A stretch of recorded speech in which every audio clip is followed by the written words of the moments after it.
Second chapter में हमें क्या क्या पढ़ना है, तो एक तो हमें पढ़ना है इसमें प्लेट टेक्टोनिक। ठीक है, प्लेट टेक्टोनिक में हमें ये पढ़ना है कि अर्थ के लेयर्स कैसे बने हुए, कैसे मूव करते हैं। दूसरा हमें पढ़ना है वेदरिंग और इरोजन।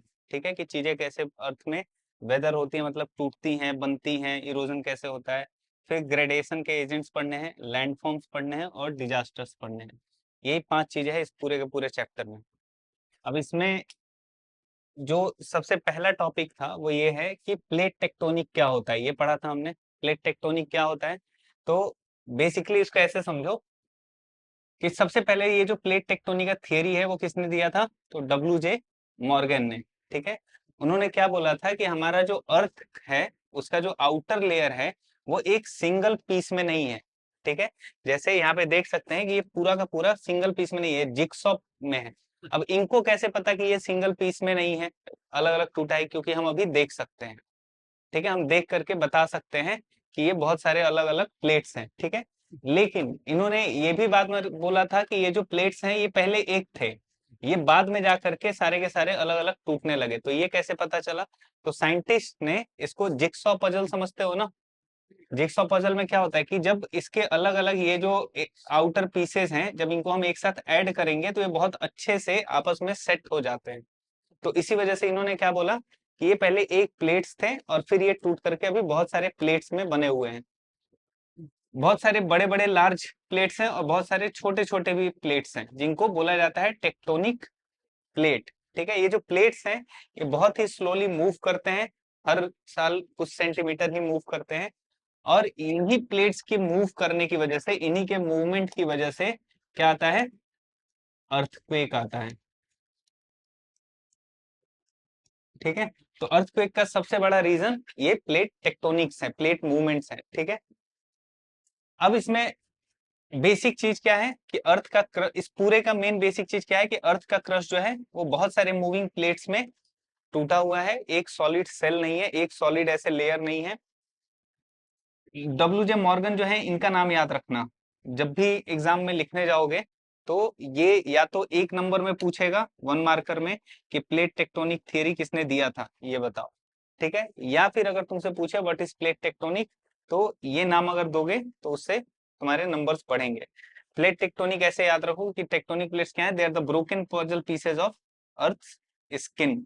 अर्थ के स्किन को समझो कि क्रस्ट हमारा क्या है, जो एप्पल होता है ना, एप्पल का जो स्किन होता है, आउटर लेयर, देखो ना एकदम पतला सा, उसी को हम क्या बोलते हैं, वो हमारा, अगर हम पूरे सेव को अर्थ समझे तो वो जो स्किन है वो हमारा क्रस्ट है। ठीक है, तो ये प्लेट्स ऐसे बने हुए हैं। फिर नेक्स्ट आता है कि अब अगर हम अपने अर्थ को देखें अच्छे से, तो हमारे अर्थ में क्या क्या चीजें हैं, अर्थ के इंटरनल में क्या क्या चीजें हैं। तो इसमें देखो, ये जो है हमारा सबसे ऊपर, ये है हमारा आउटर लेयर। ठीक है, ये आउटर लेयर को हम क्या बोलते हैं, क्रस्ट। अब यहाँ पे ये हमारा आउटर लेयर हो गया क्रस्ट। ठीक है, उसके बाद से आता है मेंटल। मेंटल क्या है, तो ये जो इनर लेयर है इतना, ठीक है, ऑरेंज कलर का, ये हमारा मेंटल है। ठीक है, और जो कोर है वो क्या है, तो वो जो ये येलो वाला पार्ट है यहां तक, ये हमारा कोर है। ठीक है, तो 0 से 100 किलोमीटर तक लगभग अराउंड क्रस्ट है हमारा। 100 से 2900 किलोमीटर तक, यहाँ से 100 किलोमीटर तक हमारा क्रस्ट है। 100 से 2900 किलोमीटर तक हमारा मेंटल है। और मेंटल से यहाँ से 2900 किलोमीटर से 63 के अराउंड हमारा क्या है, कोर है। फिर इसी में अगर हम अपने कोर और आउटर मेंटल को मिला दे तो क्या बनता है, लिथोस्फीयर। उसके अंदर जो हमारा इनर वाला पार्ट है उससे क्या बनता है, एस्थेनोस्फीयर, जिसमें कि लावा होता है। ठीक है, मोल्टेन मैग्मा होता है। उसके अंदर आता है मेसोस्फीयर, फिर आउटर कोर, फिर इनर कोर। फिर यहीं से अगर हम एक्सटर्नल में जाए, तो एक्सटर्नल में भी कुछ चीजें जान लो कि एक्सटर्नल एक्सटर्नल में हमारे अर्थ के ठीक ऊपर, मतलब हम जहाँ पे अभी हैं, हम कहाँ पे हैं, तो हम ट्रोपोस्फियर में हैं। ठीक है, जहां हम हैं धरती से लेकर के ऊपर 12 किलोमीटर तक ट्रोपोस्फियर है। ठीक है, यहाँ पे ऑक्सीजन लेवल वगैरह सब कुछ बहुत अच्छा होता है। हाँ, अप्रोक्सीमेट है। और 15 से लेकर के अराउंड 35 किलोमीटर तक हमारा ओजोन लेयर है। ठीक है, ओजोन जहाँ पे O3 है, जो कि हमको किससे बचाता है, यूवी रेस से। ठीक है, अल्ट्रावायलेट रेस से। 12 से 55 किलोमीटर तक स्ट्रेटोस्फीयर है, उसके ऊपर मेसोस्फीयर है, उसके ऊपर हमारा थर्मोस्फीयर है, उसके ऊपर हमारा एक्सोस्फीयर है। इनके बीच में, जैसे मेसोस्फीयर और थर्मोस्फीयर के बीच में जो जगह है उसको मेसोपॉज बोलते हैं, ऐसे ही मेसो स्फीयर और स्ट्रेटोस्फीयर के बीच में जो जगह है उसको स्ट्रेटोपॉज बोलते हैं। ठीक। फिर अगर हम अपने अर्थ में देखें कैसे डिवाइडेड है, क्या क्या चीजें हैं, तो इसमें 69% लगभग हमारे अर्थ पे सॉल्ट वाटर है। ठीक है, जिसको कि हम ओशंस बोलते हैं। लगभग 70% सॉल्ट वाटर है और 2.9% कोई टॉप सॉइल नहीं है, 5.8% ड्राई लैंड है, 5.8% स्नो है, 5.8% माउंटेन्स है, 8.8% फार्मलैंड है और 1.8% फ्रेश वाटर है, जैसे रिवर्स हो गए, तालाब वगैरह हो गए, अंडरग्राउंड वाटर हो गया जो हम पीने के लिए यूज करते हैं। तो यहाँ से अगर हम बेसिक बेसिक देखेंगे कि एक्चुअली में जैसा हमारा अर्थ दिखता है, तो हमारे एक्चुअली में अर्थ में ये सारे, जैसे ये है माउंटेन्स हैं, यहाँ पे वोल्केनोज हो गए, ठीक है, तो ये कैसे बनते हैं, तो हमारा सबसे एक तो अंदर होता है इनर कोर, जो कि बहुत ही ज्यादा हाई टेम्परेचर हाई प्रेशर पे रहता है। तो जो सॉलिड सेंटर है अर्थ का, वो आयरन और निकल से बना हुआ है। ठीक है। फिर आउटर कोर जो है वो एक लिक्विड लेयर है, ठीक है, जो कि ये भी आयरन और निकल से बना हुआ है। तो आयरन और निकल से इनर कोर भी बना है, आउटर कोर भी बना है। डिफरेंस बस ये है कि आउटर कोर जो है वो मोल्टेन फॉर्म में है, ठीक है, वो लिक्विड फॉर्म में है, और जो इनर कोर है वो सॉलिड फॉर्म में है। फिर जो हमारा मेंटल है वो क्या है, तो एक हॉट सेमी सॉलिड रॉक है, ठीक है, जो कि बहुत स्लोली फ्लो करता है। ठीक है। और हमारा क्रस्ट क्या है, तो हमारा थिन सेल ऑफ अर्थ, ऐसे समझो अंडे के ऊपर का जो छिलका होता है ना, तो वही पतला सा छिलका है हमारा क्रस्ट। ठीक है। और यही मेंटल से ऐसे कॉन्डुइट्स बनते हैं, ऐसे वेन्स बनते हैं, जिससे कि जो ये मैग्मा है वो बाहर निकलता है। ठीक है।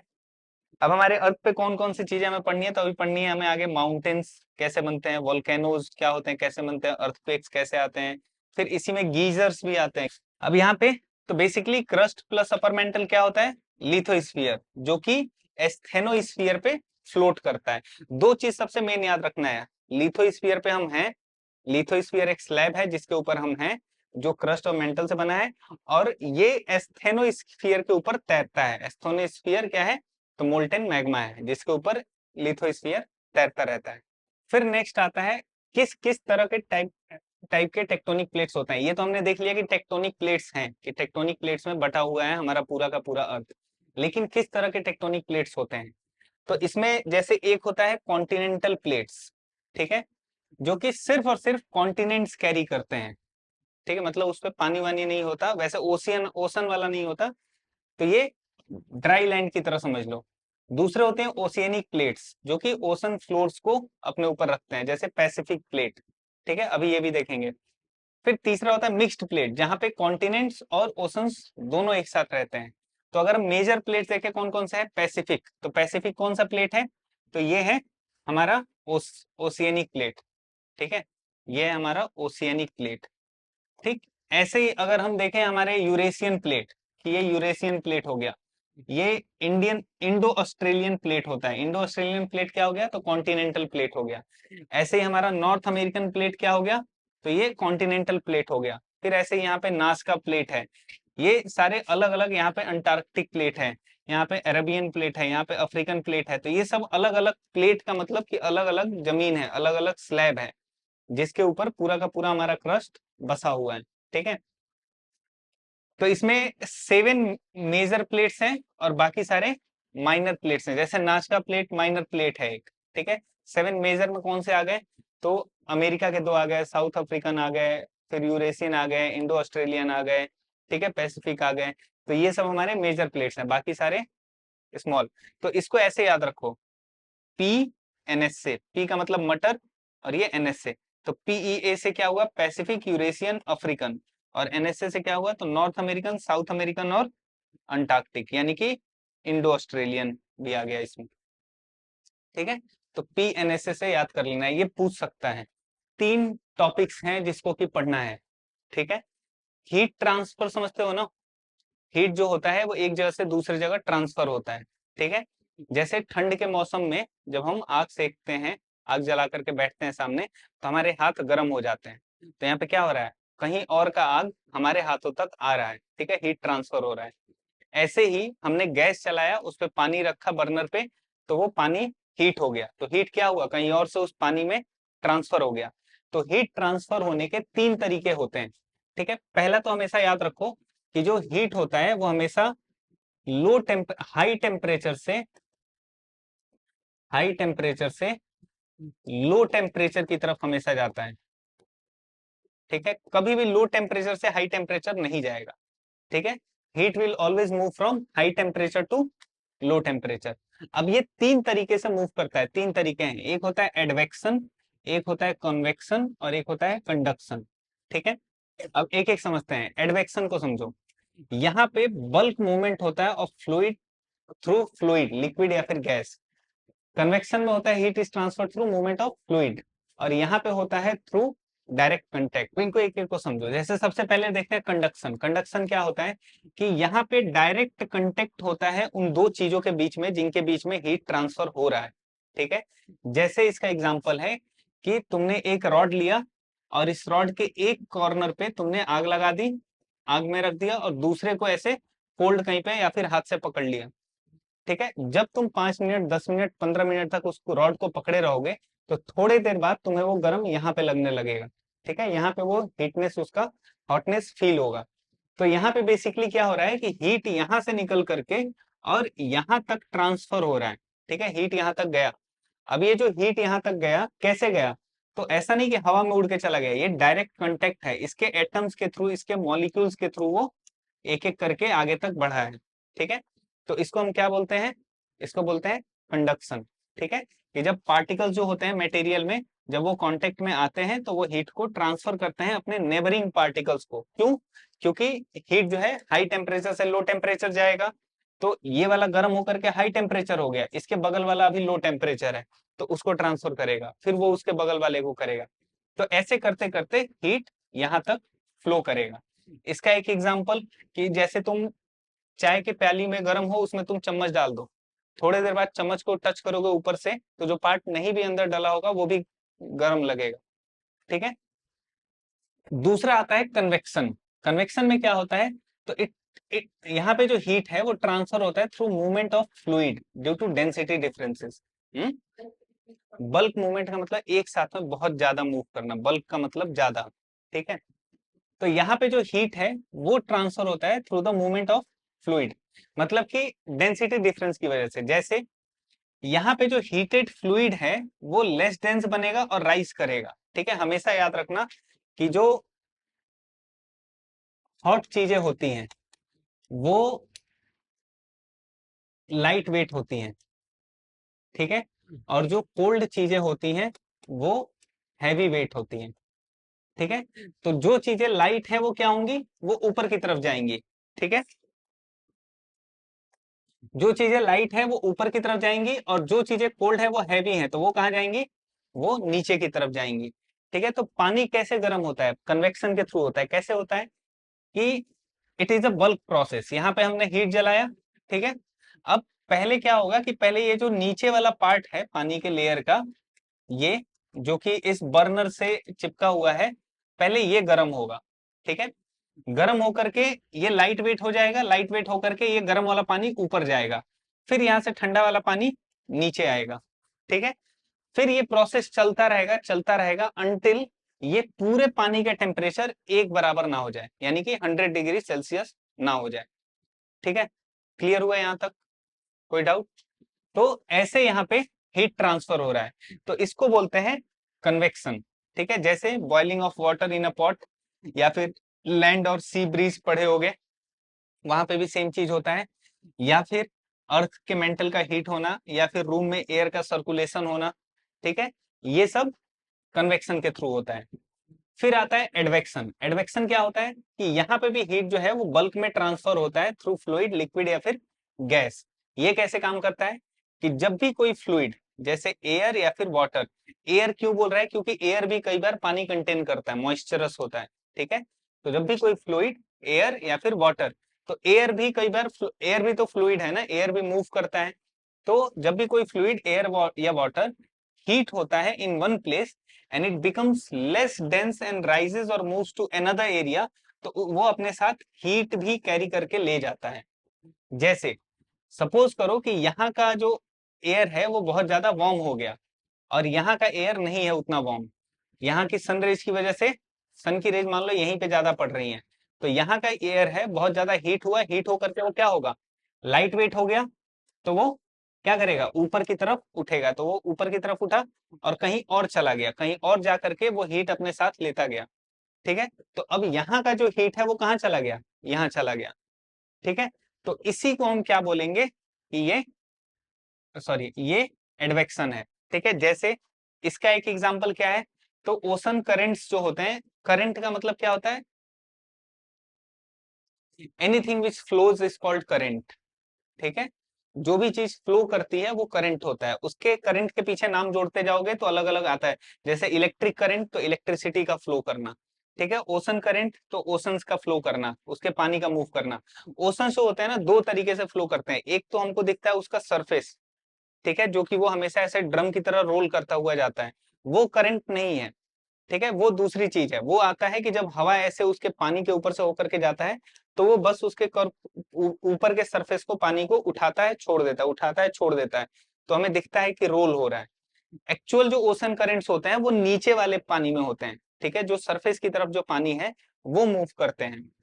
फिर सी ब्रीज और लैंड ब्रीज, यहाँ पे भी सेम चीज होता है, और wind transportation, transporting warm air from equator to poles. ठीक है, यहाँ पे भी यही होता है। इक्वेटर टू पोल्स में कैसे होता है कि देखोगे, कई बार बोला जाता है कि ये जो इधर से नॉर्थ की तरफ से जो हवाएं आती हैं ठंडी, वो अगर हिमालय नहीं होता ना तो इंडिया में भी हमेशा ठंडी पड़ रही होती। ठीक है, या फिर इंडिया का टेम्परेचर और ज्यादा कूल होता। क्यों ऐसा होता, क्योंकि इधर से जो कोल्ड हवाएं आ रही हैं हमारी तरफ, क्योंकि हम ऑलमोस्ट क्या हैं, हम इक्वेटर और ट्रॉपिक ऑफ कैंसर के पास में हैं। ठीक है, तो हम जहाँ पे हैं ट्रॉपिक ऑफ कैंसर और कैप्रिकॉन के बीच में ज्यादा हीट आता है। ठीक है, सबसे ज्यादा गर्मी यही होती है। तो यहाँ पे क्या होता है कि अगर यहाँ से हवाएं आती रहती, अब यहाँ के हवा क्या होते हैं, गर्म हो जाते हैं, तो गर्म होकर के कहाँ जाते हैं, तो पोल्स की तरफ जाते हैं। ठीक है, तो पोल से ठंडी हवाएं क्या करती हैं, इक्वेटर की तरफ मूव करती रहती हैं। ठीक है, तो व्हाट मूव्स द प्लेट्स, ऐसा क्या चीज है जो कि प्लेट्स को मूव कराता है। ठीक है, अब हमें ये पता है कि हमारा जो अर्थ है, हमारा जो क्रस्ट है, वो ऐसे बहुत सारे प्लेट्स पे टिका हुआ है। अब ये जो प्लेट्स हैं, हमें ये भी पता है कि पहले एक थे, अब ये मूव करते गए और अभी भी ये मूव कर रहे हैं। ठीक है, तो ऐसा क्या चीज है जिसकी वजह से ये प्लेट्स मूव करते हैं, तो उसका रीजन है कन्वेक्शन करंट। ठीक है, क्या होता है कन्वेक्शन करंट, तो कन्वेक्शन करंट सिंपली फिर से याद कर लो कि जब भी कोई फ्लूइड वार्म होगा तो वो वार्म होकर के राइज होगा। ठीक है, वार्म होने के बाद, वार्म होने के बाद राइज होगा, वो फ्लो करेगा। ठीक है, तो इसी कन्वेक्शन की वजह से ये जो हमारा अर्थ के, हमारे जो टेक्टोनिक प्लेट्स हैं, ये मूव करते हैं। कैसे मूव करते हैं, तो इसमें बेसिकली क्या होता है कि अर्थ के कोर में जो हीट होता है, वो पहले मोल्टन मटेरियल बनाता है मेंटल में। ठीक है, इन द मेंटल, और फिर वो राइज करता है। ठीक है, फिर क्या होता है, जो कूलर मटेरियल होते हैं वो टॉप की तरफ, वो पीछे की तरफ है, यानी कि नीचे की तरफ वो सिंक करते जाते हैं। ये जो राइजिंग और सिंकिंग है, यहाँ से राइज करना और फिर सिंक करना, फिर राइज करना, फिर सिंक करना, वही चीज, सेम चीज हो रहा है। जैसे पानी बॉयल होता है ना, गर्म होता है, ऊपर राइज करता है ठंडा वाला, फिर नीचे सिंक कर जाता है, फिर ये भी गर्म होता है, ऊपर जाता है, फिर ये भी नीचे आता है, ठंडा हो जाता है, गर्म हो जाता है। तो ये कंटिन्यूअस प्रोसेस चलता है तब तक जब तक ये पूरे के पूरे एक साथ गर्म ना हो जाए। ठीक है, तो ऐसे ये राइजिंग और सिंकिंग का ये जो लूप है, इसी को हम क्या बोलते हैं, कन्वेक्शन करंट। ठीक है, ये जो कन्वेक्शन करंट है, it push and pulls tectonic plates in different direction. अब क्योंकि तुम उस पानी के ऊपर, जो तुम्हारे पॉट में पानी बॉयल हो रहा है, उस पानी के ऊपर कोई ऐसा चीज रखो जो कि तैरता हो, तो देखना वो जो चीजें हैं ना, जो कि तुम पानी के ऊपर रखोगे, पानी के मूवमेंट की वजह से वो चीजें भी मूव करेंगी।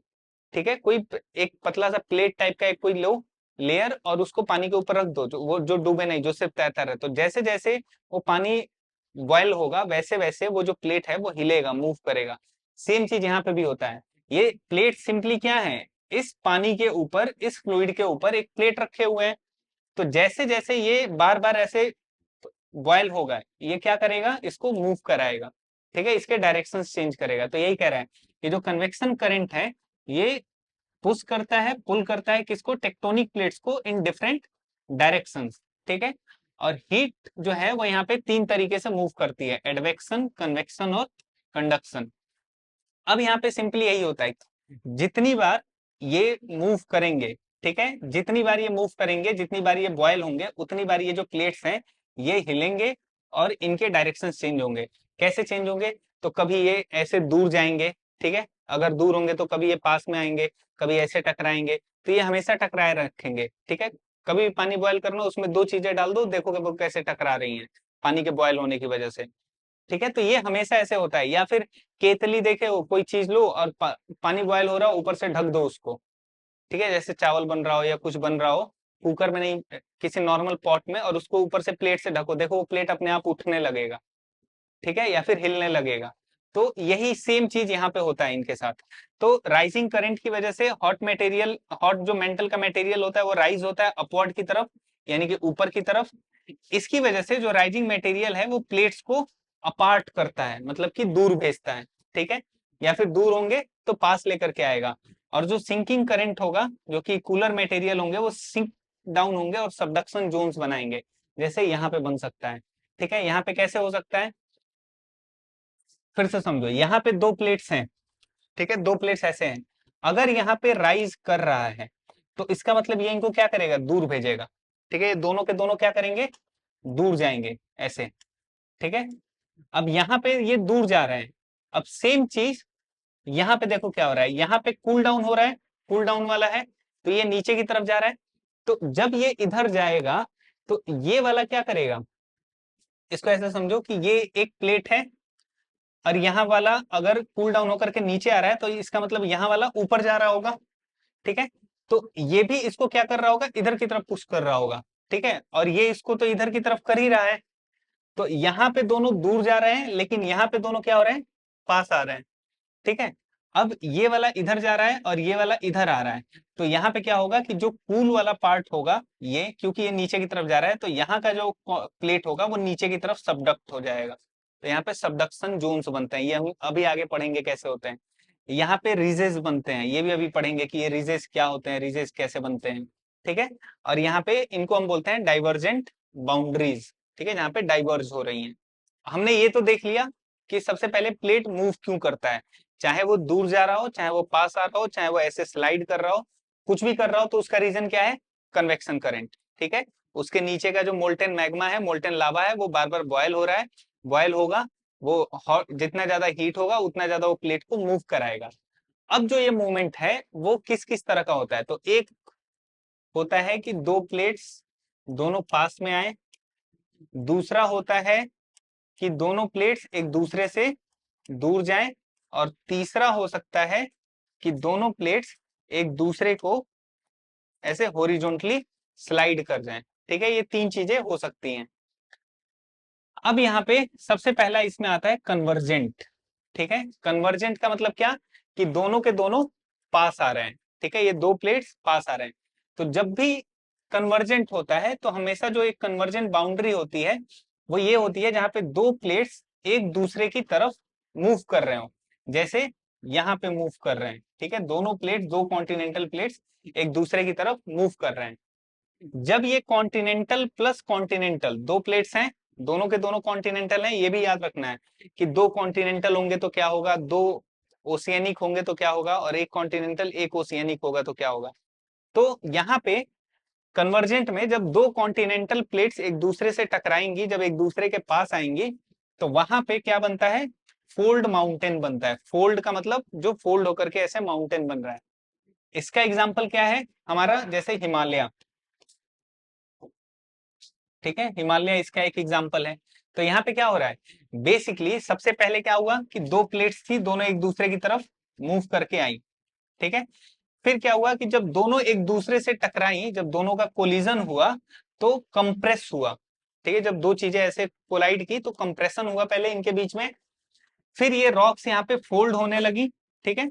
फिर ये जो फोल्डेड रॉक्स हैं उनको अब इतना ज्यादा फोल्ड नहीं हो सकती थी, तो अब वो फोर्स हो गई अपवर्ड मूव करने के लिए, तो अब वो अपवर्ड मूव करने लगी, ठीक है। और अपवर्ड मूव करते करते वो क्या बना वहां पे, तो फोल्ड माउंटेन बना, ठीक है। तो ऐसे ही हमारा हिमालय बना था। फिर रियल वर्ल्ड एग्जांपल जैसे हिमालय है, तो ये ऐसे ही पूरा का पूरा बना हुआ है। तो हिमालय भी देखना एक लेयर नहीं, ऐसा नहीं है कि एक माउंटेन है, बहुत सारे लेयर्स हैं, ठीक है। और वो अलग अलग तरह का माउंटेन बना हुआ है। इसमें भी देखना कि जो सबसे बीच वाला पार्ट होगा वो सबसे ऊपर तक जाएगा, ठीक है, और बाकी साइड वाले पार्ट छोटे छोटे होंगे। इसीलिए देखना हिमालय जो है वो बिल्कुल बीच में है, तो वो सबसे लॉन्गेस्ट, वो सबसे हाईएस्ट माउंटेन है। बाकी जो किनारे वाले हैं शिवालिक वगैरह वो छोटे हैं इससे, ठीक है। तो यहाँ पे यही होता है। फिर अगर इनमें से एक कोई प्लेट ओशियनिक हो और दूसरा कॉन्टिनेंटल हो, ठीक है, अभी तो ये था कि दोनों कॉन्टिनेंटल है तो फोल्ड माउंटेन बन गया। अगर एक ओशियनिक है और एक कॉन्टिनेंटल है, अगर ये कोलाइड करेंगे कि तो क्या होगा, तो जो ओशियनिक प्लेट होगा वो सिंक हो जाएगा कॉन्टिनेंटल के अंदर, ठीक है। क्यों ऐसा होगा, क्योंकि हमें ये पता है कि जो कॉन्टिनेंटल प्लेट है वो ज्यादा मोटा है और जो ओशियनिक प्लेट है वो पतला है, ठीक है। हमने पढ़ा था ना कि ये जो है लगभग 35 किलोमीटर इसका क्रस्ट है और इसका क्रस्ट कितना है, 5 किलोमीटर। लेकिन अगर पूरा का पूरा प्लेट देखें तो प्लेट में ये दोनों लगभग एक बराबर है, लेकिन जो सॉलिड वाला पार्ट है, जो लैंड फॉर्म वाला पार्ट है, वो ओशियनिक वाले में कम है। तो फिर क्या होगा कि वहां पे जो ओशियनिक वाला आएगा वो ये कॉन्टिनेंटल, ये ओशियनिक, जब ये आएंगे तो ओशियनिक वाला इसके नीचे चला जाएगा और कॉन्टिनेंटल ऊपर आ जाएगा। तो कॉन्टिनेंटल प्लस ओशियनिक में क्या होगा कि oceanic plate will sink beneath, ठीक है। और ये जो सिंकिंग है इसी की वजह से वॉल्केनिक एक्टिविटी और अर्थक्वेक्स आते हैं। क्यों, क्योंकि जब ये ऐसे सिंक करेगा तो अब इस दोनों के बीच में हल्का फुल्का भी गैप होगा, तो अब उस गैप से मोल्टेन निकलने लगेगा, मोल्टेन मैग्मा जो है लावा वो निकलने लगेगा। और दूसरा, क्योंकि जब ये दोनों ऐसे एक दूसरे के ऊपर ऐसे जा रहे हैं तो वो वहां पे क्या कर रहा है, फ्रिक्शन हो रहा है। उस फ्रिक्शन की वजह से वहां पे क्या होता है, वाइब्रेशन होता है। जो फ्रिक्शन होता है ना वो हमेशा वाइब्रेशन करता है। तो कन्वर्जेंट बाउंड्री जो होते हैं वो माउंटेन्स बिल्ड करते हैं या फिर उनसे वोल्केनोज आता है जब ओशियनिक प्लेट सिंक कर जाता है। तो जब भी दो बाउंड्रीज कन्वर्जेंट होंगी तो दो चीजें होंगी कि अगर दोनों कॉन्टिनेंटल होंगे तो क्या होगा, माउंटेन बनेगा। और अगर एक ओशियनिक और एक कॉन्टिनेंटल होगा तो क्या होगा, वोल्केनो और अर्थक्वेक आएगा, ठीक है। और उसमें जो कॉन्टिनेंट, जो ओशियनिक वाला होगा वो कॉन्टिनेंटल के नीचे चला जाएगा। दोनों ओशियनिक हुआ तो भी वही बनेगा, माउंटेन ही बनेगा। देखे समुद्र के अंदर भी माउंटेन्स है बहुत सारे, ठीक है।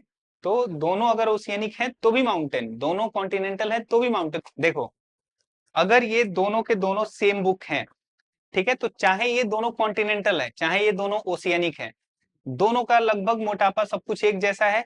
तो अगर ये दोनों आपस में टकराएंगे तो दोनों बराबर फोर्स लगाएंगे, तो ये दोनों ऐसे टकरा करके क्या बनाएंगे, तो ये ऊपर की तरफ उठेंगे, ठीक है। और इससे क्या बनेगा, ऐसे हिमालय फोल्ड माउंटेन बनेगा, ठीक है। लेकिन इनमें से एक कोई फोल्ड माउंटेन, एक कोई ओशियनिक हो और एक कोई कॉन्टिनेंटल हो।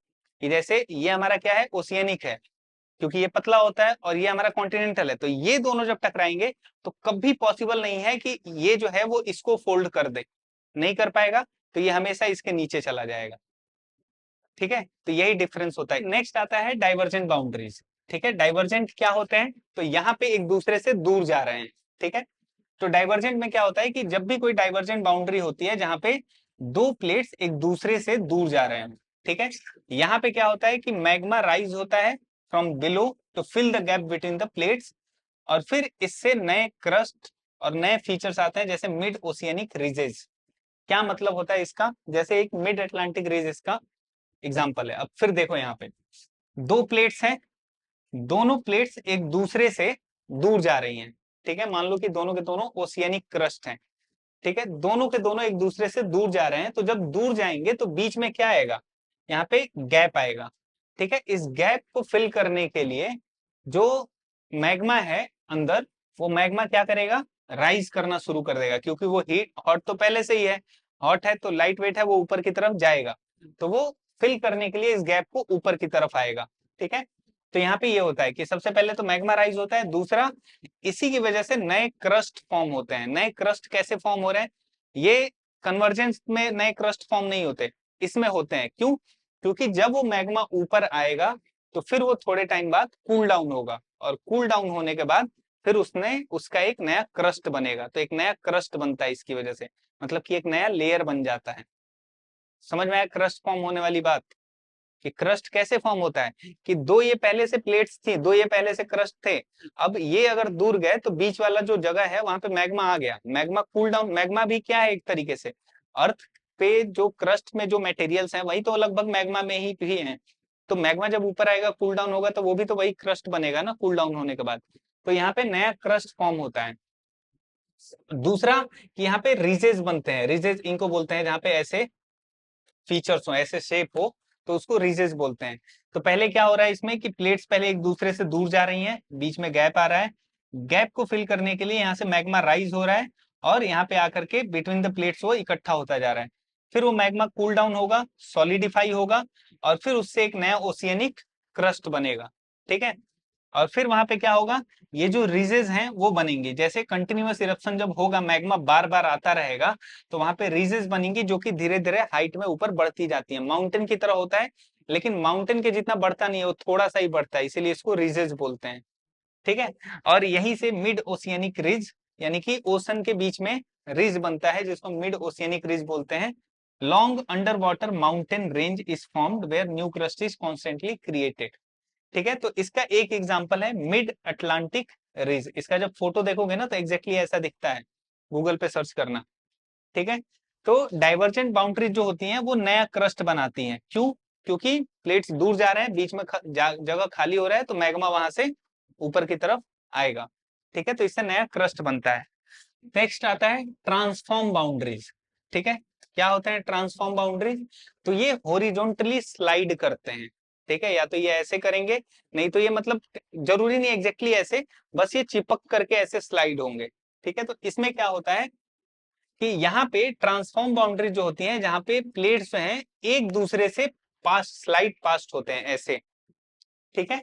जैसे यहाँ पे हो रहा है कि एक इधर की साइड जाए, ठीक है, और दूसरा इधर के साइड जाए, ठीक है, तो यहाँ पे स्लाइड होंगे।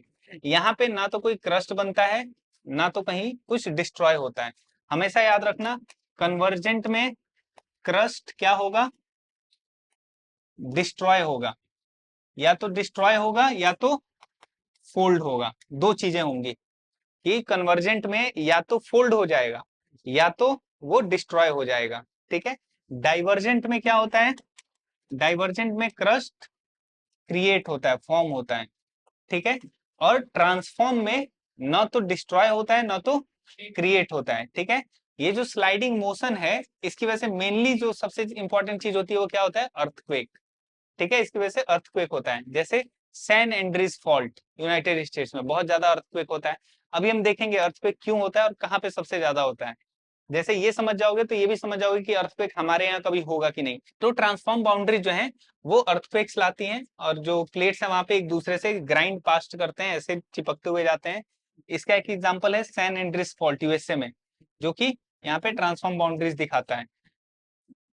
फिर ये कैसे काम करता है, तो दो टेक्टोनिक प्लेट्स हॉरिजॉन्टली पहले तो अपोजिट डायरेक्शन में मूव करती हैं, फिर जो प्लेट्स होती हैं वो एक दूसरे से फॉल्ट लाइन पे स्लाइड पास्ट करेंगी, वहां पे फ्रिक्शन बनेगा, फ्रिक्शन बिल्डअप होगा, उस फ्रिक्शन की वजह से जब फ्रिक्शन रिलीज होगा तो अर्थक्वेक ऑकर आएगा, ठीक है। ये इंपॉर्टेंट है। रिंग ऑफ फायर क्या होता है कि पूरे अर्थ को पे जहां जहां वोल्केनोज और अर्थक्वेक्स आते हैं वहां वहां पे प्लेट्स हैं, ठीक है, और उन पूरे प्लेट्स के एरिया को रिंग ऑफ फायर बोला जाता है, जहाँ पे सबसे ज्यादा वोल्केनोज और अर्थक्वेक आते हैं, ठीक है। अब देखो इसका सबसे पहला चीज क्या है कि ज्यादातर अर्थक्वेक कहाँ पे आते हैं और वोल्केनोज, तो प्लेट की बाउंड्रीज पे, ठीक है। वोल्केनो कहाँ पे आएगा, जहाँ पे प्लेट की बाउंड्री होगी, ऑब्वियस है यहाँ से होल करके बाहर आना बहुत मुश्किल है, लेकिन जहाँ पे ऑलरेडी गैप है बस इसको जबरदस्ती चिपका रखा है, वहां से बाहर निकलना बहुत आसान है, ठीक है। और अगर दो चीजें मूव भी करेंगी तो यहाँ पे नहीं करेगा क्योंकि ये तो ज्वाइंट है, यहाँ पे करेगा, ठीक है, जो कि अलग है। तो सबसे ज्यादा वोल्केनो और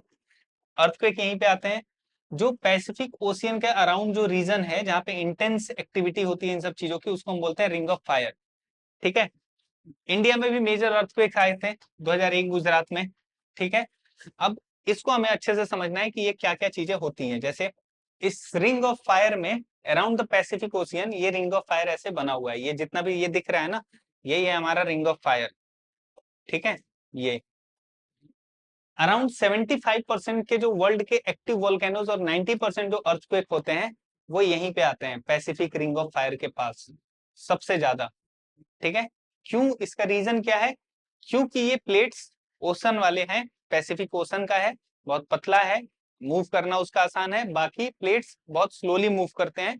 तो इसीलिए सबसे ज्यादा 75% जो एक्टिव वोल्केनो है और 90% जो वर्ल्ड के अर्थक्वेक्स हैं वो यहाँ पे आते हैं। यहाँ पे जैसे फिलीपींस सी प्लेट है, पैसिफिक प्लेट है, कोकोस प्लेट है, नास्का प्लेट है, अंटार्कटिक प्लेट है, ऑस्ट्रेलियन प्लेट है, यहाँ पे इधर इंडियन प्लेट है, यहाँ पे साउथ अमेरिकन प्लेट है, यहाँ पे नॉर्थ अमेरिकन प्लेट है। तो ये वाले जो रीजन है सबसे ज्यादा यहीं पे एक्टिविटीज होती रहती हैं प्लेट्स के मूव करने की, चाहे वो ट्रांसफॉर्म हो, चाहे वो डाइवर्जेंट हो, चाहे वो कन्वर्जेंट हो। तो जो रिंग ऑफ फायर है वो क्या है? तो हॉर्स शू शेप्ड का है, घोड़े का नाल देखे हो ना, उसी के शेप का है और बेल्ट की तरह है जो कि पैसिफिक के चारों तरफ है। यहाँ पे 450 से ज्यादा वोल्केनोज हैं, मेजर अर्थक्वेक यानी कि 7 से भी ज्यादा के मैग्नीट्यूड के अर्थक्वेक्स यहीं पे आते हैं। वोल्केनोज जैसे माउंट फूजी हुआ, सबसे ज्यादा वोल्केनो आता है। माउंट सेंट हेलिन्स हुआ यूएसए में, मेयोन वोल्केनो हुआ फिलीपाइंस में, या फिर काराकाटुआ हुआ इंडोनेशिया में, ये सब यहाँ पे आते हैं। फिर सबसे बड़े जो हम देखेंगे वोल्केन अर्थक्वेक्स आए हैं, जैसे 2011 का टोहोकू अर्थक्वेक जापान में, 1964 का अलास्का अर्थक्वेक यूएसए में, 2010 का मोले अर्थक्वेक चिले में। चिले तुम्हारा यहाँ पे है, ये है चिले। ठीक है, और Sumatra island, Sumatra earthquake Indonesia में 2004 में। ये जितने भी तुम मेजर अर्थक्वेक अभी तक के देखोगे या फिर तुम वोल्केनोस देखोगे, ये सब कहाँ पे हैं? सब यहीं पे कहीं ना कहीं है। ठीक है, तो इसी वजह से यहीं पे आते हैं क्योंकि यहाँ पे प्लेट्स हैं, बाउंड्रीज हैं, मूव करती रहती हैं, अदरवाइज ये नहीं आते। अब आता है नेक्स्ट हमारा वेदरिंग। कि वेदरिंग का मतलब क्या होता है? कि breaking down of rocks into smaller pieces on the spot. ठीक है, कोई भी अगर बड़ा सा पत्थर है, रॉक है, तो उसका तुरंत छोटे छोटे पीसेज में टूटना, उसी को हम क्या बोलते हैं? वेदरिंग। मतलब जहां पे वो है वहीं पे टूट रहा है।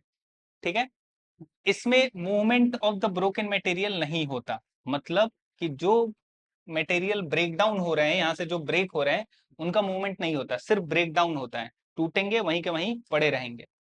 ठीक है, दूसरा जो फिजिकल वेदरिंग है उसका मतलब क्या होता है? तो रॉक्स जो होते हैं वो क्रैक होते हैं due to temperature change, frost या फिर विंड। फिजिकल वेदरिंग में क्या होता है? तो रॉक्स जो है वो क्रैक होंगे, क्यों होंगे?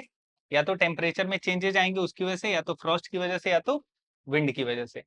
केमिकल वेदरिंग क्या होती है? क्या? हाँ, केमिकल वेदरिंग क्या होती है? कि जो मिनरल्स होते हैं वो रिएक्ट करते हैं विद वाटर या फिर एयर या फिर एसिड्स या फिर फॉर्मिंग न्यू सब्सटेंसेस। मतलब कि यहाँ पे नए सब्सटेंसेस बनेंगे जब मिनरल्स होंगे वो वाटर के साथ, एयर के साथ, एसिड्स के साथ, इन सब के साथ रिएक्ट करेंगे। और बायोलॉजिकल वेदरिंग क्या होती है? जहाँ पे प्लांट्स, एनिमल्स या फिर माइक्रो ऑर्गेनिजम्स जो होंगे वो ब्रेक डाउन होंगे, वो ब्रेक करेंगे रॉक्स को, जैसे रूट इन क्रैक्स। ठीक है, इसका तीनों का एग्जाम्पल देखो। जैसे ये है फिजिकल वेदरिंग, फिजिकल का मतलब मैकेनिकल भी बोलते हैं। यहाँ पे क्या होता है? यहाँ पे जो रॉक्स हैं वो छोटे छोटे पीसेज में टूटेंगे बिना अपना केमिकल कंपोजिशन चेंज किए। बेसिकली ऐसे समझ लो पत्थरों को हथौड़ा मार रहे हो तो वो टूट रहे हैं, तो और कुछ नहीं चेंज होगा वहां पे। तो यहाँ पे बेसिकली क्या होता है? फ्रॉस्ट, एक होता है फ्रॉस्ट वेजिंग। फ्रॉस्ट वेजिंग का मतलब क्या होता है? कि जो पत्थर होते हैं उनमें पानी जाए। ठीक है, तो जब वो पानी जाता है तो पानी जाने की वजह से वो धीरे धीरे धीरे धीरे टेम्परेचर चेंज होता है और वो टूटने लगता है, ब्रेक डाउन हो जाता है बीच में से। अब यहाँ पे वाटर जो होगा वो अंदर जाएगा, फ्रीज करेगा, एक्सपेंड करेगा, तो वो टूटेगा। जैसे अब यहाँ पे एक और आ गया, जैसे मान लो टेम्परेचर चेंज है, ठीक है, उसकी वजह से भी होता है। फ्रॉस्ट वेजिंग की वजह से होता है, रूट ग्रोथ की वजह से होता है, अब्रेजन की वजह से होता है कि विंड, वाटर, आइस। यहाँ पे कोई भी नया सब्सटेंस फॉर्म नहीं हो रहा, सिर्फ शेप और साइज चेंज हो रहा है और इसके फ्रेगमेंट्स बनते हैं, यानी छोटे छोटे टुकड़े बनते हैं जिसको हम बोलते हैं सेडिमेंट्स। फिर आता है केमिकल वेदरिंग। केमिकल वेदरिंग में क्या होता है? कि रॉक्स जो है वो डीकम्पोज होंगे और उनका केमिकल कंपोजिशन चेंज होगा। कैसे? जैसे कई बार रॉक्स पे रस्टिंग होने लगती है। ठीक है, रॉक्स जो होते हैं उन पे ऐसे ब्राउनिश कलर आ जाते हैं। तो अगर आयरन होगा रॉक्स में, पत्थर के अंदर अगर आयरन होगा तो उसके साथ ऐसा होगा। ठीक है, यहाँ पे किसकी वजह से होता है? तो कार्बोनेशन की वजह से हो सकता है, मतलब कार्बोनिक एसिड, बारिश की वजह से नीचे एसिड्स आए और पत्थरों को खराब करें। ऑक्सीडेशन हो सकता है कि पत्थर में अगर आयरन है तो वो रिएक्ट करेगा पानी वगैरह के साथ और ऐसा करेगा। फिर सॉल्यूशन हो सकता है कि वाटर में धीरे धीरे डिजोल्व होता जाए, या फिर हाइड्रेशन हो सकता है कि वो पानी को एब्जॉर्ब करे पत्थर और फिर वो धीरे धीरे फूल करके टूटने लगे। इसमें नए सब्सटेंसेस फॉर्म होते हैं, इसमें केमिकल कंपोजिशन भी चेंज होता है और छोटे छोटे पार्टिकल्स इसमें भी बनते हैं, या फिर इसमें पूरे डिजोल्व भी हो सकते हैं कि इतने पाउडर की तरह हो जाए कि वो गायब ही हो जाए, डिजोल्व हो जाए, घुल जाए। थर्ड आता है बायोलॉजिकल वेदरिंग। बायोलॉजिकल वेदरिंग में क्या होता है कि यहाँ पे जो रॉक्स हैं वो लिविंग ऑर्गेनिजम्स के द्वारा, मतलब उनकी एक्टिविटीज के द्वारा ये तोड़े जाते हैं। जैसे रूट ग्रोथ हुआ, मान लो कि कोई पत्थर है और वहीं पे धीरे धीरे रूट ग्रो करने लगा, या फिर जैसे घर देखोगे घरों में पीपल के पेड़ उगाते हैं या फिर कोई भी पेड़ दीवालों पे उगाए, तो वो धीरे धीरे जैसे जैसे बड़े होंगे ना वो क्या करेंगे, तोड़ देंगे दीवालों को। ठीक है, तो सेम चीज यहाँ पे होता है। तो यहाँ पे हो गया रूट ग्रो किया, या फिर जो एनिमल्स होते हैं जो कि गड्ढा खोदते हैं, ठीक है, उन्होंने पत्थरों को वो कर दिया, या फिर उन पे लाइकेंस या फिर मॉसेस आ गए, मतलब पत्थरों के ऊपर जो ग्रीन ग्रीन पैचेज बन जाते हैं वो सब आ गए, तो उनकी वजह से भी होता है। तो ये लिविंग ऑर्गेनिजम्स करते हैं। ये मैकेनिकल भी हो सकता है, केमिकल भी हो सकता है। ठीक है, और इसमें सॉइल फॉर्मेशन होता है, इससे मिट्टी बनती है। ठीक है, तो ये अलग अलग तरह के वेदरिंग होते हैं। ठीक है, तो सिंपल टर्म्स में समझे तो वेदरिंग जो होता है वो क्या होता है, रॉक्स का अपनी जगह पे टूटना, और वो अपनी जगह से मूव अवे नहीं करते हैं, जहां पे है वहीं के वहीं पड़े रहते हैं। ठीक है, फिर आता है नेक्स्ट इरोजन। ठीक है, इरोजन क्या होता है कि इरोजन में भी सेम चीज होता है, इरोजन में भी पत्थर टूट रहे हैं, बट अब वो उसी जगह पे इकट्ठा नहीं रह रहे हैं, अब वो मूव भी कर रहे हैं टूटने के साथ साथ। तो यहाँ पे क्या होता है, तो it is wearing away and carrying of soil rocks and materials elsewhere, मतलब तोड़ना, तोड़ करके कहीं और लेकर के जाना। ठीक है, यहाँ पे ये होता है। वेदरिंग में क्या होता है कि इरोजन, वेदरिंग में ऐसा नहीं होता, इरोजन जो होता है वो हमेशा मूवमेंट इन्वॉल्व करता है कि जब भी इरोजन होगा वहां पे मूवमेंट होगा, जो भी ब्रोकन मटेरियल होगा उसका, जो टूट गया उसको एक जगह से दूसरे जगह लेके जाएंगे। अब इसमें कौन कौन कौन सी चीजें होती हैं जो कि ये इरोजन करती हैं, तो एक होता है वाटर इरोजन, जो कि रिवर, रेन और ओशियन वेव्स ये सब करती हैं। ठीक है, जैसे इसका एग्जाम्पल है, देखते होगे कि नदी जो है वो ऊपर, जैसे इरोजन कॉज्ड बाय वाटर कैसा होता है कि नदी जो है वो ऊपर पहाड़ों से आ रही है। अब जब वो पहाड़ों से आ रही है तो यहाँ से जब वो चल रही है ना, तो ऊपर जितना भी हिमालय से आता है, ऋषिकेश चले जाओ या फिर हरिद्वार चले जाओ, ठीक है, उत्तराखंड वगैरह में चले जाओ, तो वहां पे क्या होता है कि उनके पीछे पहाड़ है। ठीक है, पहाड़ों में ऊपर से अलग अलग, जैसे गंगोत्री हो गया या फिर अलग अलग ग्लेशियर से पानी ऐसे नदी आता है। तो जब वो ऐसे स्लोप पे आता है पहाड़ों से तो वो बहुत तेज होता है, उसका स्पीड बहुत तेज होता है। और जो वो वाटर इतना स्पीड में होता है कि वो पत्थरों को तोड़ता है, ब्रेक डाउन करता है, फिर उनको नीचे लेकर के आता है। ठीक, तो यहाँ से बहुत सारे उसने पत्थर तोड़े, पत्थर टूट करके नीचे आए। लेकिन जैसे ही वो प्लेन पे आता है, नॉर्दर्न प्लेन्स पे जहाँ पे जमीन एकदम बराबर है, जब वो यहाँ पे आया, तो यहाँ पे आने के बाद देखो क्या हुआ कि यहाँ से माउंटेन से तो वो लेकर के आया पानी, ठीक है, और पत्थरों को तोड़ते हुए लाया, लेकिन जब वो प्लेन पर आ गया, तो प्लेन पे आने के बाद अब वो पत्थरों को उतना तेजी से आगे नहीं लेकर के जा सकता। क्यों? दो रीजंस है, एक तो वाटर का जो स्पीड था वो स्लो हो गया, ठीक है, और दूसरा वो जो स्टीपनेस था वो खत्म हो गया। ठीक है, ऐसा अब स्टीपनेस नहीं रहा, अब ये बराबर हो गया। तो अब पत्थर जो है भारी हैं, ठीक है, अब पानी जो है स्लो हो गया, तो अब वो ला ला करके सब यहाँ पे इकट्ठा कर देता है। ठीक है, इसीलिए देखोगे जब तुम उत्तराखंड वगैरह में ऋषिकेश चले जाओ तो वहां पे जब तुम नदियों में देखोगे तो वहां पे पत्थर मिलते हैं बहुत सारे। ठीक है, लेकिन वो पत्थर तुमको वही नदी आगे जब जा रही है यूपी में, बिहार में या फिर अलग जगहों पे, तो वहां पे वो पत्थर नहीं मिलते। उसका रीजन क्या है कि वो सारे पत्थर यहीं आकर के इकट्ठा हो गए, पहले यहाँ से ब्रेक डाउन किया पत्थरों का और फिर ला करके यहाँ पे इकट्ठा कर दिया। ठीक है, तो ये चीज होती है यहाँ पे। अब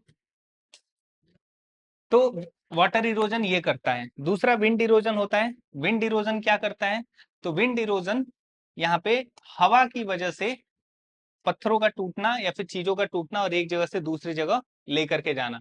तो ये ड्राई और सैंडी एरियाज में होते हैं, जैसे डेजर्ट्स में देखते होगे। ठीक है, डेजर्ट्स में सैंड ड्यून्स बनते हैं। ठीक है, सैंड ड्यून्स कैसे होते हैं, ऐसे होते हैं कि अभी एक जगह बालू बहुत सारा या फिर मिट्टी इकट्ठा है और ऐसा गोल सा बना हुआ है, फिर हवा आया उसको उड़ा के कहीं और ले गया। ठीक है, फिर एक ग्लेशियल इरोजन होता है कि जब आइस का पूरा स्क्रैप ही एक जगह से दूसरे जगह मूव करे। अगर तुम पहाड़ों में ऊपर चले जाओगे हिमालय वगैरह में तो वहां पे पानी नहीं होता, वहां पे बर्फ होते हैं। ग्लेशियल्स होते हैं, या फिर तुम अंटार्कटिक वगैरह में चले जाओ तो ग्लेशियल्स होते हैं। तो जब वो ग्लेशियल्स मूव करते हैं तो वो अपने साथ बहुत सारी चीजों को लेकर के मूव करते हैं, पत्थर वगैरह को।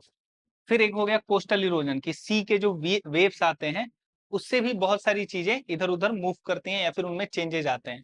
अब इसको देखते हैं एक एक को। जैसे मान लो कि इरोजन कॉज्ड बाय वाटर, तो उसमें सिंपल है कि वाटर जब यहाँ से आएगी तो वो तोड़ते हुए चीजों को लेकर के आएगी, और ऐसे पत्थरों को, ये देख रहे हो ये जो पत्थर है इनको तोड़ेगी वो, क्योंकि बार बार जाकर के पानी हिट कर रहा है, ठीक है, फ्लोइंग वाटर। अब वो जब बार बार हिट कर रहा है तो ये ब्रेक डाउन होंगे, ब्रेक डाउन होके छोटे छोटे होके इसके साथ चलते आएंगे। तब तक चलते आएंगे जब तक ये कहीं सही जगह पे, ऐसी जगह पे ना पहुंचे जहां पे पानी स्लो हो जाए और पत्थर भारी हो जाए, तो उसके बाद ये छोड़ देगी। फिर ऐसे ही आता है erosion caused by wind. Wind में क्या होता है, तो विंड में जैसे देखो ये विंडी एरियाज हैं, तो विंडी एरियाज में ऐसे ऐसे तुमको स्ट्रक्चर मिलेंगे। तो यहाँ पे क्या होता है कि डिफ्लेशन होता है, विंड पिकअप करती है पार्टिकल्स को।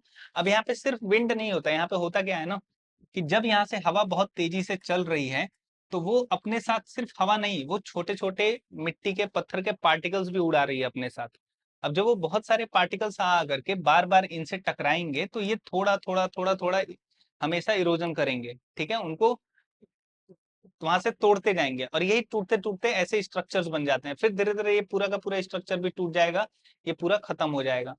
तो ये यही करती है, एक तो डिफ्लेशन करती है कि लूज पार्टिकल्स को उठाती है और उनको ब्लो अवे करती है, दूसरी जगह लेके उड़ा के लेके जाती है। ट्रांसपोर्टेशन भी करती है, पार्टिकल्स को कैरी करना, और डिपोजिशन भी करती है, ले जाके कहीं एक जगह छोड़ भी देगी, ठीक है। वाटर इरोजन से कैसे लैंडफॉर्म्स बनते हैं, तो वाटर इरोजन से ऐसे वाले लैंडफॉर्म्स बनते हैं, जैसे वी शेप्ड वैली बन जाएगी, ठीक है, फिर वाटरफॉल बन जाएगा, फिर कैन्योन बन जाएगा, फिर डेल्टा बन जाएगा। ये सब अलग अलग चीजें बनती हैं। जैसे इंडिया का सबसे बड़ा डेल्टा सुंदरबन डेल्टा है, ठीक है, शायद विश्व का है सबसे बड़ा डेल्टा सुंदरबन।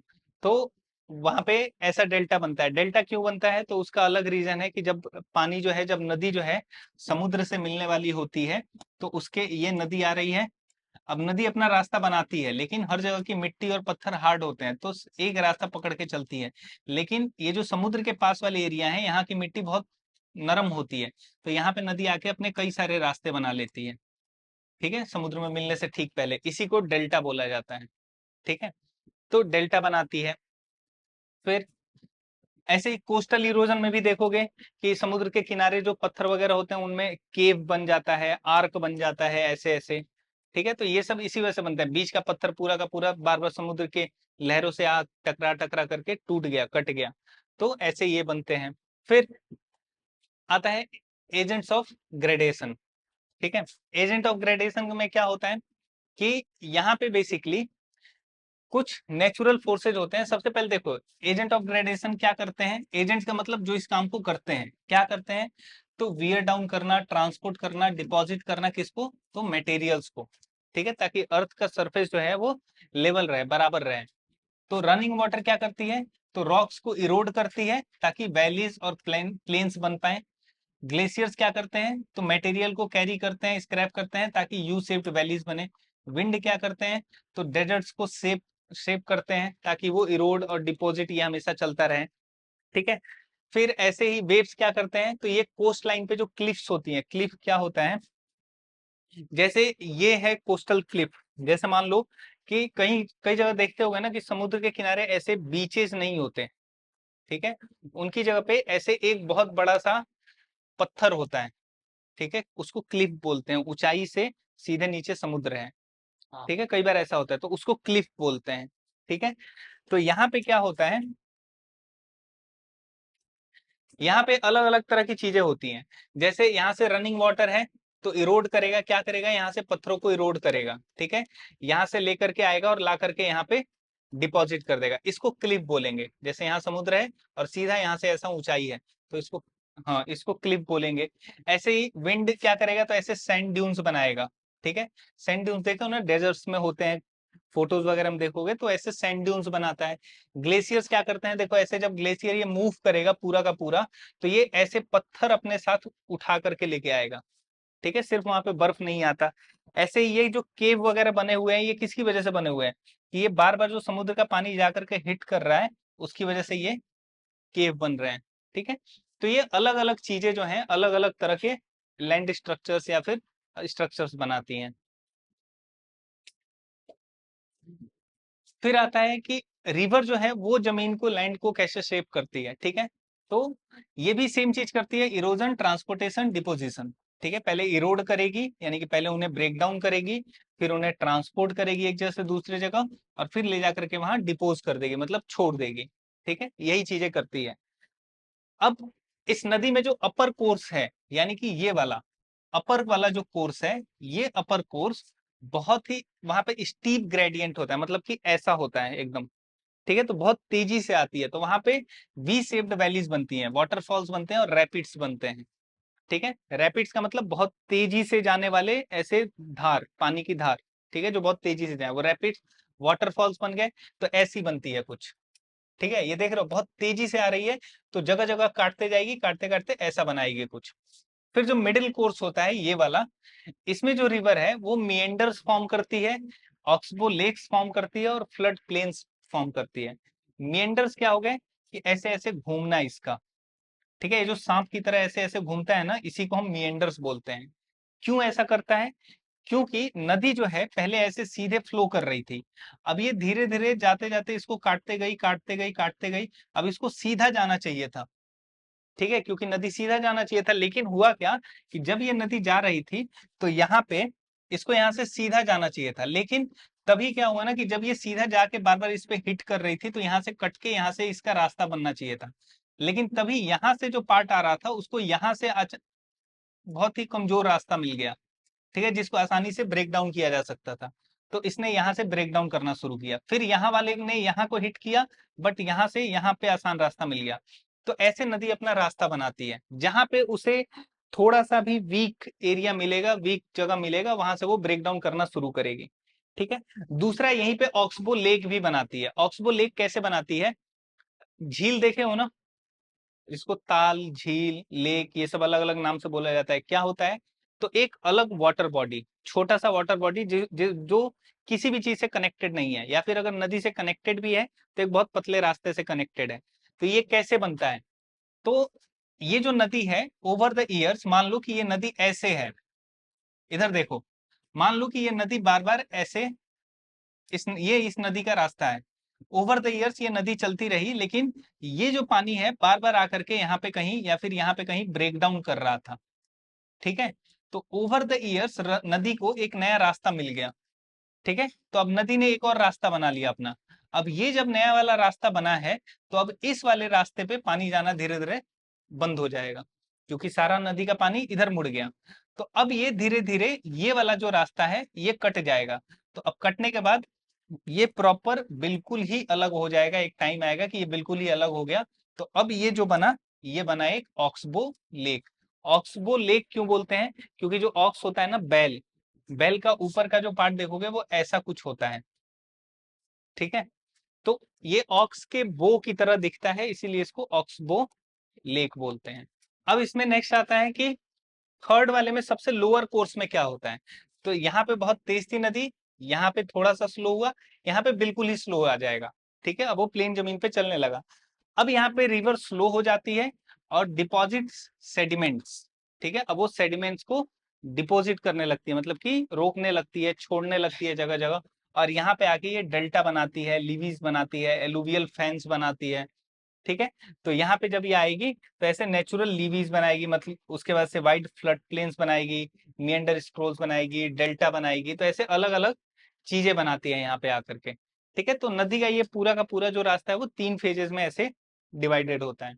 फिर नेक्स्ट आता है वाटरफॉल। वाटरफॉल क्या होता है? तो वाटरफॉल जो होता है वो बेसिकली पानी का ऊंचाई से गिरना, ठीक है, इसी को हम बोलते हैं वाटरफॉल। वाटरफॉल कहाँ पे फॉर्म होता है?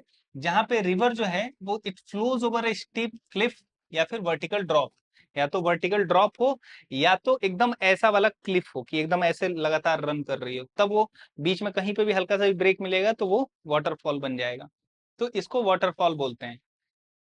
जो भी हार्ड रॉक है वो रेजिस्ट करता है erosion, while softer rock breaks below and wears away faster. मतलब क्या होता है यहाँ पे, जो हार्डर रॉक होंगे वो रेजिस्ट करेंगे पानी को, वो नहीं ब्रेक डाउन होंगे, लेकिन जो सॉफ्टर वाले होंगे वो जल्दी टूटेंगे और बाहर की तरफ गिरेंगे।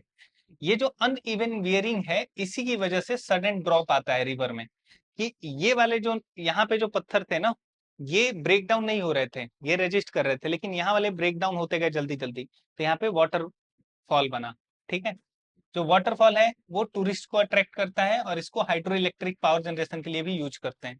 तो टूरिस्ट तो जाते ही हैं, साथ साथ क्योंकि पानी का यहाँ पे फ्लो बहुत तेज होता है, तो यहाँ पे इलेक्ट्रिक पावर जनरेशन भी किया जा सकता है और किया जाता है।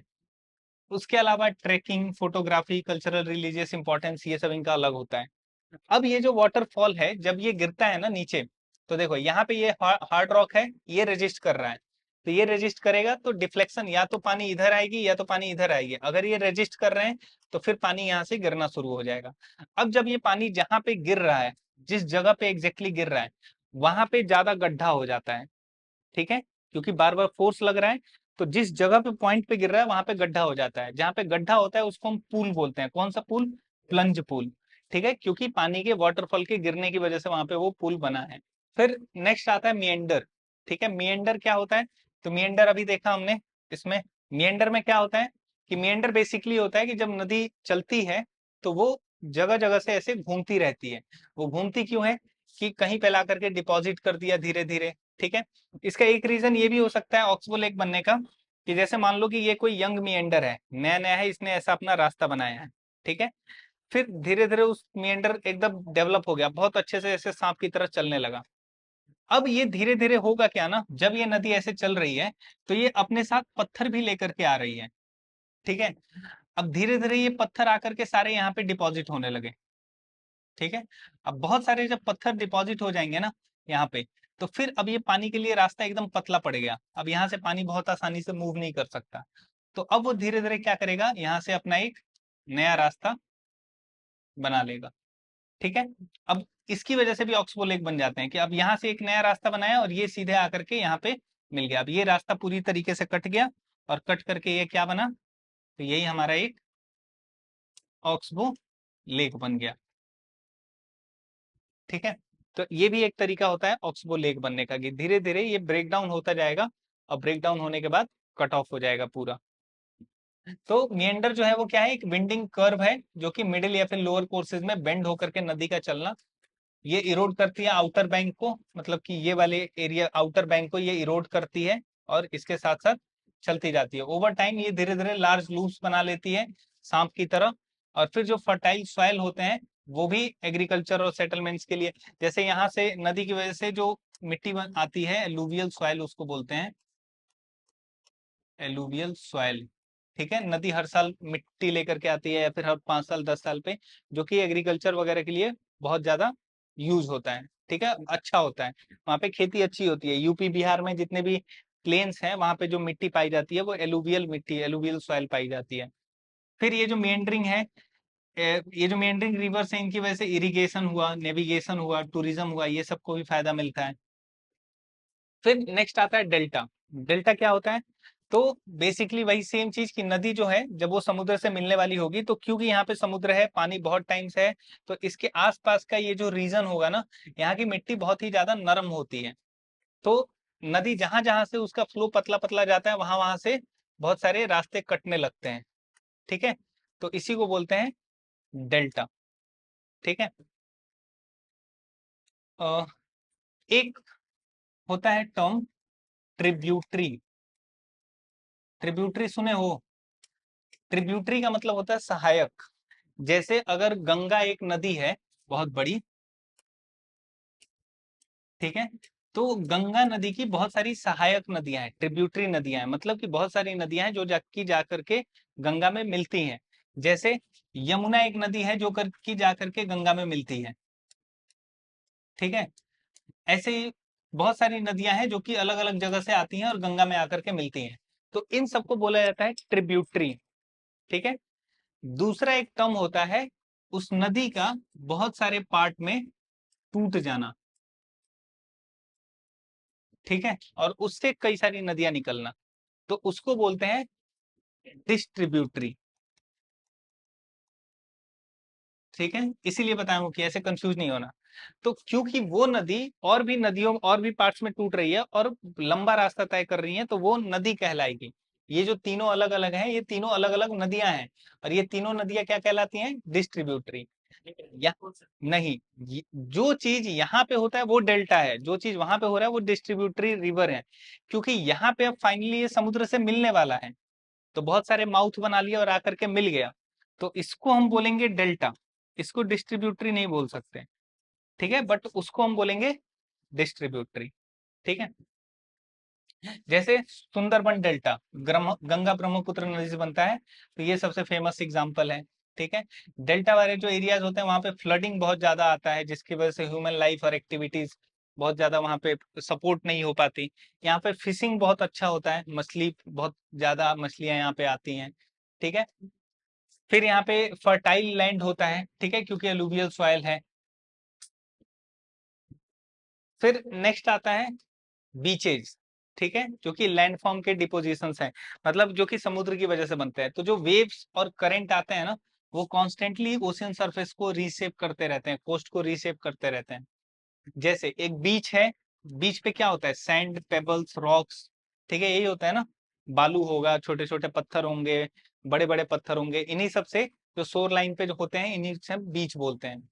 बीचेज होते हैं कैसे बनते हैं, तो continuously by wave action, tides, currents, ये सब जो कंटिन्यूअसली बीच पे आते रहते हैं, फ्लो करते रहते हैं, उनसे बनते हैं। यहाँ पे tourism, fishing, recreation, local economies, ये सब अच्छा होता है इसकी वजह से।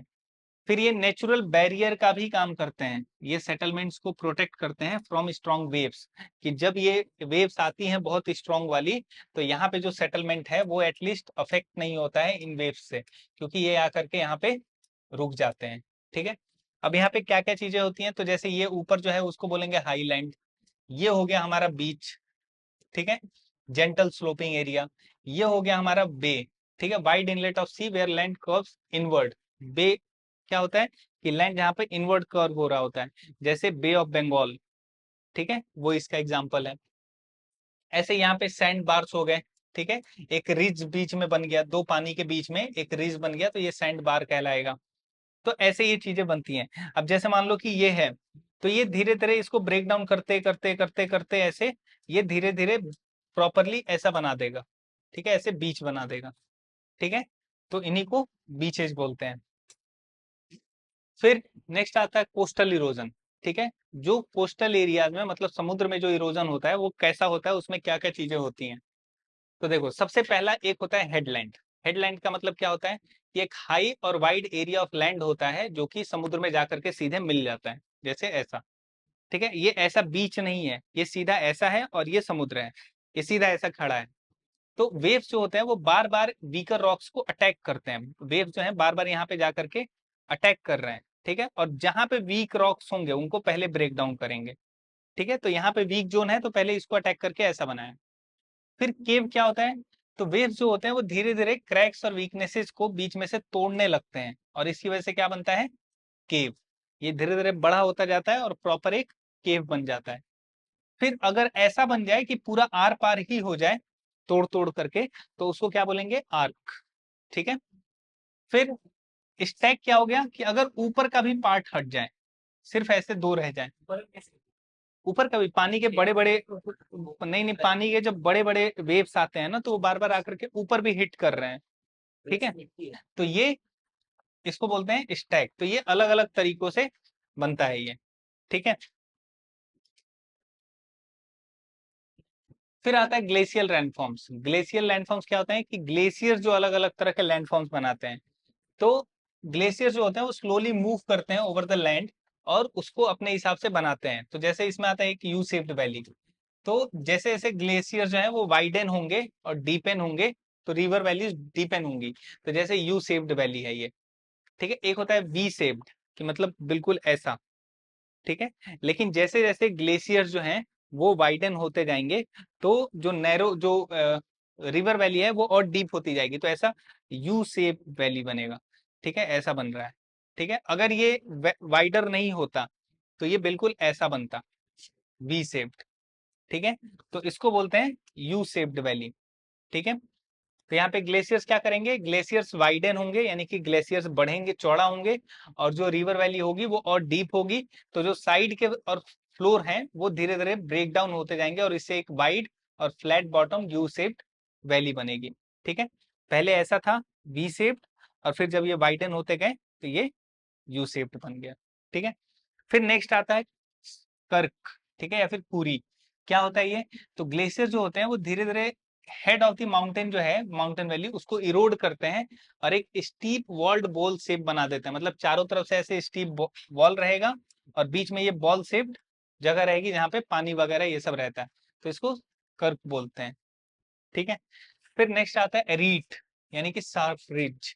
ये क्या होता है कि जब दो कर्क जो है अपोजिट साइड में हो बिल्कुल, और इनके जो रिजेस हैं between them are eroded into shaft, जैसे एक ये है और ऐसा ही एक अपोजिट साइड वाला हो और दोनों ऐसे मिले हुए हो।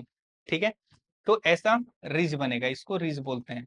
ठीक है, जब इनका जो टॉप है वो एकदम ऐसा शार्प हो, वी शेप का, तो इसको रिज बोलेंगे।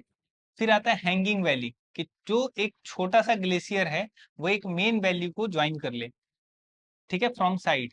अब erosion by the main glacier leaves the small valley hanging above the floor.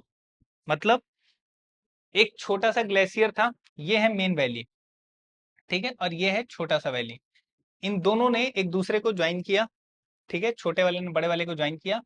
अब जो मेन ग्लेशियर है उसने इतना ज्यादा इरोजन कर दिया कि ये जो छोटा वाला है वो ऊपर लटकता रह गया, तो इसको बोलते हैं हैंगिंग वैली।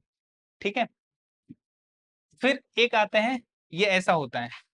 ठीक है, फिर एक आता है फ्योर्ड्स। क्या होते हैं? तो deep narrow sea inlets created when the sea floods a glacial valley, कि अगर समुद्र बहुत सारा ग्लेशियल वैली में एक ही साथ आ जाए तो वहां पे एक सी इनलेट बनता है जिसको फ्योर्ड्स बोलते हैं। फिर नेक्स्ट आता है मोरेन्स। मोरेन्स क्या होते हैं? तो ये ग्लेशियल डिपॉजिट्स होते हैं, जब ग्लेशियर्स अपने साथ चलते हैं तो चीजें लेकर के आते हैं और फिर छोड़ देते हैं। तो कौन कौन से मोरेन्स होते हैं? तो एक होता है लेटरल मोरेन, जो कि साइड से लाया गया हो इस ग्लेशियल के द्वारा और ला करके छोड़ दिया गया हो, तो इसको लेटरल मोरेन बोलेंगे। एक होता है मीडियल मोरेन। मीडियल मोरेन क्या होता है कि जब ग्लेशियर जो है वो दो ग्लेशियर्स जब दो जगह से आ रहे हैं और मर्ज कर रहे हैं, तो इनके साइड वाला बीच में आ गया। ठीक है, तो बीच में जो डेब्रिस वगैरह जो चीजें आकर के इकट्ठा हो जाती हैं उसको बोलते हैं मीडियल मोरेन। फिर आता है टर्मिनल मोरेन। टर्मिनल मोरेन क्या होता है? तो एंड ऑफ द ग्लेशियर पे जो चीजें आकर के इकट्ठा हो जाती हैं उसको बोलेंगे हम टर्मिनल मोरेन। ठीक है, तो ये ग्लेशियल है, इधर और इधर जो आ रहा है वो क्या है? Lateral moraine. जो बीच में आ रहा है दो ग्लेशियर्स के मिलने की वजह से, वो क्या है? Medial moraine.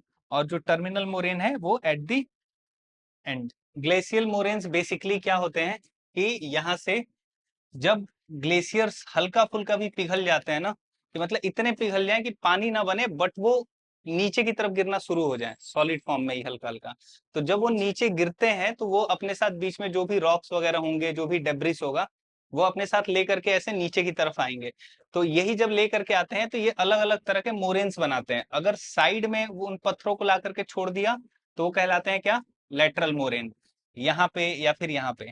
अगर बीच में ला करके छोड़ा तो क्या बनाएगा? Medial moraine. और अगर एकदम किनारे यहाँ पे फ्रंट पे ला करके छोड़ा तो क्या बनेगा? Terminal moraine. ठीक है, तो ये तीन होते हैं।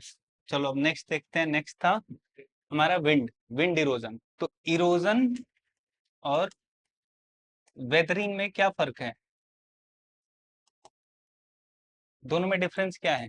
ठीक है, तो सिंपल है। देखो, वेदरिंग में क्या होता है कि वेदरिंग में भी पत्थर टूटते हैं और इरोजन में भी पत्थर टूटते हैं अलग अलग चीजों से। ठीक है, पानी से, हवा से, या फिर किसी चीज से टकरा करके।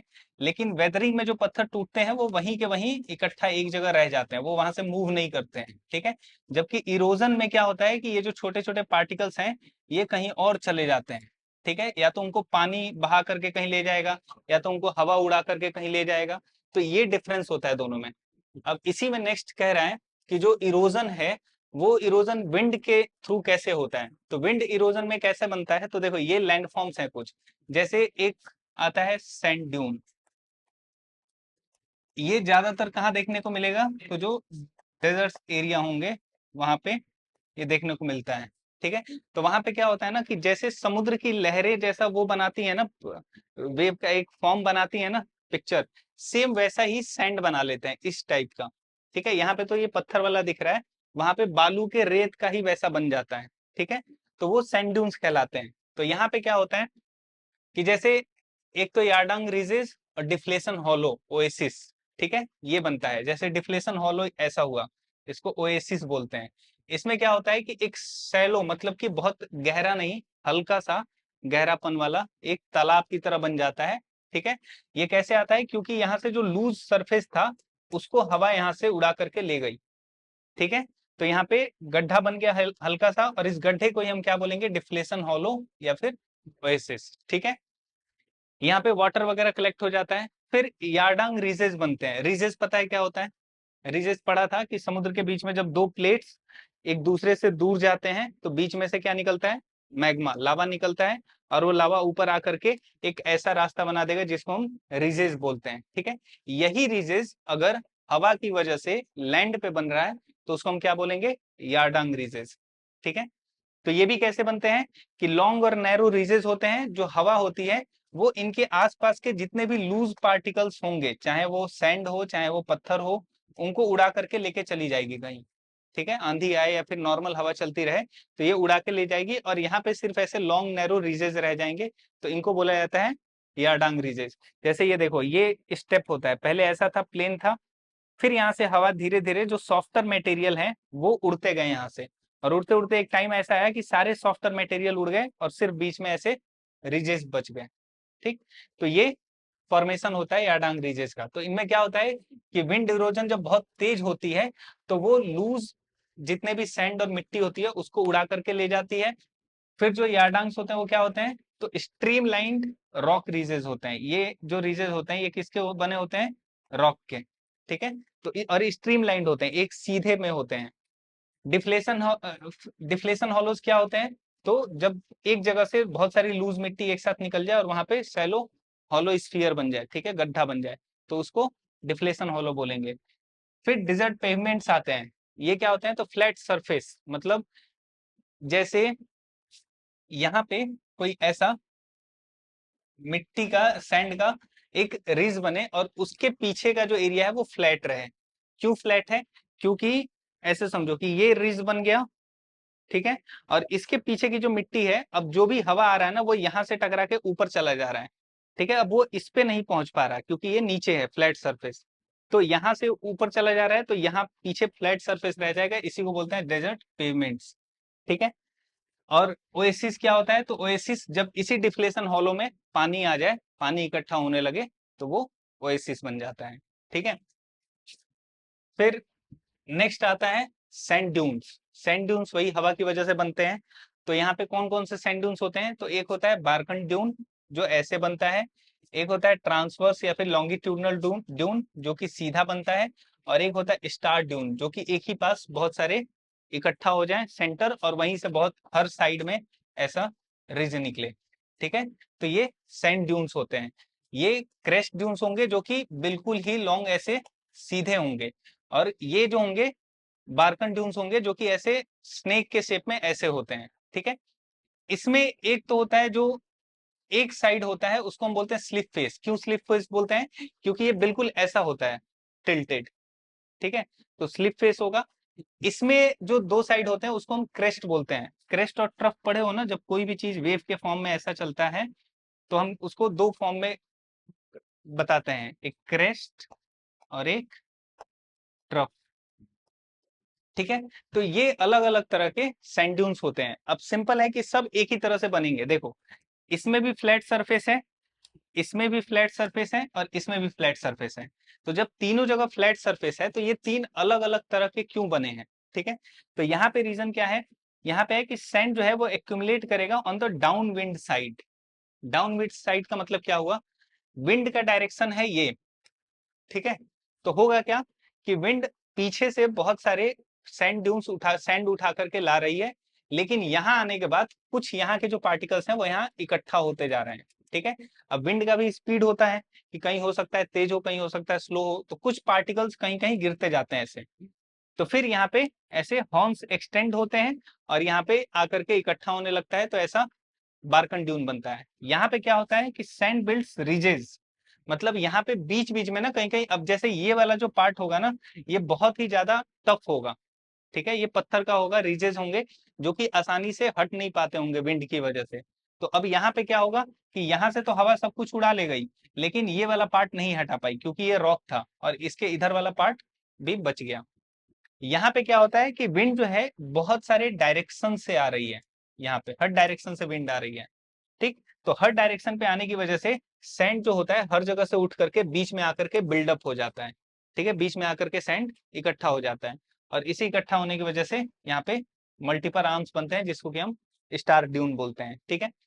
तो सिंपल है, ड्यून्स क्या होते हैं, तो दे आर द हिल्स और ridges of sand formed by wind in desserts और सैंडी कोस्ट, मतलब ये हिल्स हैं या फिर रीजेज हैं छोटे छोटे जो कि सैंडी एरियाज में बनते हैं। बारकन ड्यून्स क्या होते हैं, तो ये क्रेसेंट शेप होते हैं। क्रेसेंट शेप का मतलब क्या हुआ कि क्रेसेंट का मतलब हाफ मून, हाफ मून देखे हो ना, हाफ मून या फिर उससे कम मून, उसको क्रेसेंट शेप बोलते हैं, तो ये क्रेसेंट शेप का हुआ।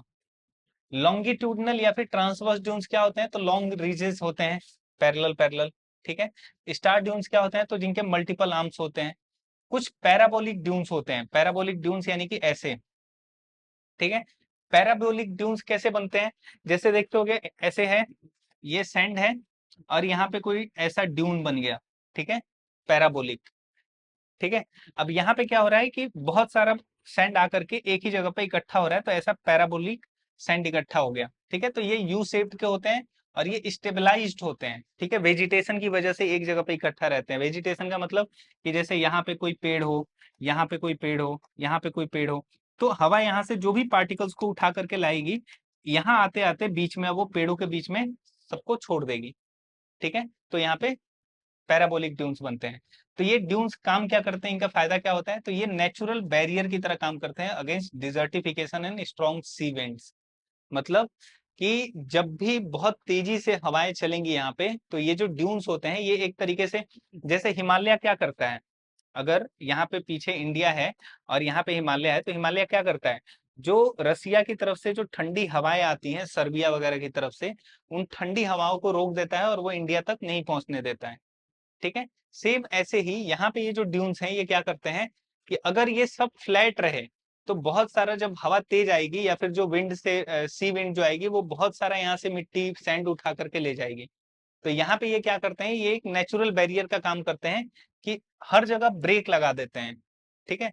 यहाँ से हवा बहुत सारा इकट्ठा करके लाई लेकिन फिर यहाँ छोड़ना पड़ा, फिर यहाँ से लेके गई फिर यहाँ छोड़ना पड़ा, तो ये एज अ बैरियर काम करते हैं कि हम ज्यादा यहाँ से लेके जाने नहीं देंगे। फिर नेक्स्ट आता है कास्ट टोपोग्राफी, ठीक है, मतलब यहाँ पे आते हैं केव्स, फिर स्टेलेटाइसिस और सिंक होल्स, ये क्या होते हैं। तो देखो इसमें होता क्या है, सबसे पहला कि जो अंडरग्राउंड वाटर होता है वो डिसॉल्व होता है, किसको करता है, लाइमस्टोन। लाइमस्टोन क्या होता है, लाइमस्टोन होता है एक रॉक होता है जो कि सॉल्युबल होता है, ठीक है। तो उसको डिसॉल्व करता है थ्रू केमिकल वेदरिंग, ठीक है। केमिकल वेदरिंग का मतलब अलग अलग केमिकल प्रॉपर्टी, पानी में अलग अलग केमिकल्स होंगे, वो जाएंगे फिर धीरे धीरे इनको डिसॉल्व करने लगेंगे, ठीक है, ये घुलने लगते हैं, डिसॉल्व करने का मतलब कि पानी में घुलने लगेंगे। केव्स क्या होते हैं, तो they are the hollow spaces formed as acidic water dissolve rocks. ये केव कैसे बना, तो यहाँ पे जो भी एसिडिक वाटर है ना, यहाँ पे जो वाटर है उसका पीएच जो है वो 7 से ऊपर है, ठीक है, पढ़े हो ना पीएच लेवल, ठीक है। तो 7 से ऊपर है यहाँ के पानी का पीएच, तो वो क्या करता है कि यहाँ का पानी एसिडिक होता है, तो ये एसिडिक वाटर जो होता है वो धीरे धीरे केव्स के जो भी पत्थर वगैरह होते हैं उनको डिसॉल्व करना शुरू कर देता है, और जब ये डिसॉल्व होते हैं तो क्या बनता है, ऐसा एक केव बनता है, ठीक है। फिर स्टेलेस्टाइटिस और स्टेग्लेमाइट्स, ये दो चीजें होती हैं, दोनों सेम चीजें हैं, दोनों ऐसे कोनिकल शेप वाले होते हैं। दोनों में डिफरेंस क्या है, ये तब बनता है जब मिनरल रिच वाटर जो है ऊपर से नीचे की तरफ गिरे और वो धीरे धीरे इन किनारों को गलाते जाए, ठीक है, डिसॉल्व करते जाए। ऊपर से पानी आ रहा है, पानी कैसे आता है पता है, पहाड़ों से, ठीक है। एक तरीका होता है कि ग्लेशियर्स जब पिघलते हैं तो वहां से नदियां बनती हैं, ठीक है, धीरे धीरे पानी बन करके नीचे की तरफ आती हैं। बहुत सारे ऐसे तुम जगह देखोगे जहां पे पहाड़ है बट वहां पे कोई भी ग्लेशियर नहीं है, ठीक है, फिर पानी का कोई सोर्स नहीं है, फिर वहां से भी पानी कैसे निकल रहा है, वहां से भी नदी कैसे निकल रही है। तो वहां पे बेसिकली होता क्या है कि बहुत सारा जब बारिश वगैरह का पानी जो होता है जब इन पहाड़ों में जाता है तो वो धीरे धीरे सीप करता है, ठीक है, नीचे जाता है इन पहाड़ों में, ठीक है, और फिर ये धीरे धीरे एक जगह पे इकट्ठा होकर के एक जगह से निकलता है ऐसे नदी बन के, ठीक है। तो जब ये पानी ऊपर से नीचे की तरफ गिर रहा है तो यहाँ पे अगर वो पानी मिनरल रिच है तो वो केव से नीचे की तरफ ड्रिप करेगा, नीचे गिरेगा। जब वो गिरेगा तो वहां पे कैल्शियम कार्बोनेट जो होता है CaCO3, ठीक है, ये जो कैल्शियम कार्बोनेट है वो डिपॉजिट होने लगता है यहाँ पे, ठीक है, ऊपर। और इसकी वजह से ये स्टेल से टाइटिस बनते हैं, ठीक है। स्टेग्लेमाइट्स क्या होते हैं, ये भी सेम चीज होते हैं। ये कब होते हैं, जब ड्रिपिंग वाटर केव के फ्लोर पे आता है और वहां पे जब मिनरल्स डिपॉजिट करता है तब ये स्टेग्लेमाइट्स बनते हैं, ठीक है। तो दोनों चीजें सेम है, दोनों का सिंपल डिफरेंस ये याद रखो कि जब ऊपर से पानी ड्रिप कर रहा होगा एसिडिक वाटर, तो वहां पे CaCO3 डिपॉजिट करता जाएगा और इनको डिसॉल्व करके नीचे गिराता जाएगा। फिर जब सेम चीज नीचे गिरेगा तो फिर यहां से भी इनको कट कर करके ऐसा ये शेप बना देगा कोनिकल, ठीक है। तो ये दो अलग अलग शेप बनते हैं। सिंक होल्स क्या होते हैं या फिर डोलाइन सिंक को बोलते हैं, तो ये ऐसे डिप्रेशंस हैं जो कि तब फॉर्म होते हैं जब ग्राउंड कोलैप्स करता है कैविटी में। जैसे यहीं पे मान लो कि ये वाला जो केव है इसके ऊपर ये जमीन है, ठीक है। अब यहीं पे कोई एक ऐसा पार्ट हो जो कि बहुत ही ज्यादा वीक हो चुका हो, ठीक है, बहुत ही ज्यादा नीचे से गल गया हो। तो अब ये धीरे धीरे एक टाइम आएगा कि ये पूरा का पूरा पार्ट यहाँ से हट जाएगा, ठीक है। ये पूरा का पूरा पार्ट यहाँ से हट जाएगा और ये ऐसा जैसा कुआं होता है ना वैसा कुआं बन जाएगा। तो इसी को हम क्या बोलते हैं, सिंक होल। ये नीचे जा करके किसी चीज में मिल जा रहा होगा, तो ये सिंक होल्स होते हैं। अंडरग्राउंड रिवर्स फ्लो करते हैं केव सिस्टम से, जिससे कि फ्रेश वाटर रिवर सोर्सेज को ये देते हैं। जैसे वही बता रहा है कि अंडरग्राउंड रिवर, यहाँ से अंडरग्राउंड रिवर निकलते हैं केव से और फिर यही जा करके आगे नए नए फ्रेश वाटर के सोर्सेज बनाते हैं। अब यहाँ से बेसिक बेसिक सी चीजें हैं। जैसे पहला है लैंडस्लाइड। लैंडस्लाइड क्या होता है, पहाड़ों पे गए हो, कभी लैंडस्लाइड देखे हो? हाँ, क्या होता है लैंडस्लाइड में, क्या होता है कि जब भी कोई स्लोप, अब जैसे मान लो कि ये है पहाड़, ठीक है, इस पहाड़ का जब भी कोई स्लोप जो है जब वो अनस्टेबल हो जाए तो फिर वहां पे उसके जो मटेरियल्स होते हैं वो धीरे धीरे नीचे गिरने लगते हैं। कैसे होता है, तो ये बहुत ही एक स्लो प्रोसेस है, ये ओवर द पीरियड होता है। अचानक से ऐसे ही कोई लैंडस्लाइड नहीं होती। होता क्या है कि जैसे ये पहाड़ है, ठीक है, अब हम धीरे धीरे इतना सारा एक्टिविटी कर रहे हैं ना पहाड़ों के आसपास में, रोड बनाना, इनको बार बार तोड़ना। अब तुम बार बार यहाँ से काटोगे पहाड़ों को तो धीरे धीरे क्या होगा, अब इसके नीचे का बेस तो वीक हो गया ना। तो अब जब हैवी रेनफॉल होगा या फिर कुछ भी ऐसी चीजें आएंगी तो उसकी वजह से क्या होगा, ये वाटर जो होता है वो वाटर इसका वेट इंक्रीज कर देता है, क्योंकि वो सोखते हैं पानी को। सोखेंगे तो वेट इंक्रीज होगा, वेट इंक्रीज होगा तो इनके बीच का फ्रिक्शन कम हो जाएगा। फ्रिक्शन कम होगा तो वो नीचे सीधे नीचे की तरफ जाएंगे। इसके अलावा अर्थक्वेक्स और वोल्केनिक इरप्शंस भी आते हैं, इनसे भी लैंडस्लाइड्स होते हैं, ठीक है। स्टीप स्लोप्स अगर हैं तो उसकी वजह से भी होते हैं कि अगर स्लोप ऐसा है तो कम लैंडस्लाइड होने के चांसेस हैं, लेकिन अगर ऐसा है तो लैंडस्लाइड होने के चांसेस ज्यादा हो जाते हैं, ठीक है।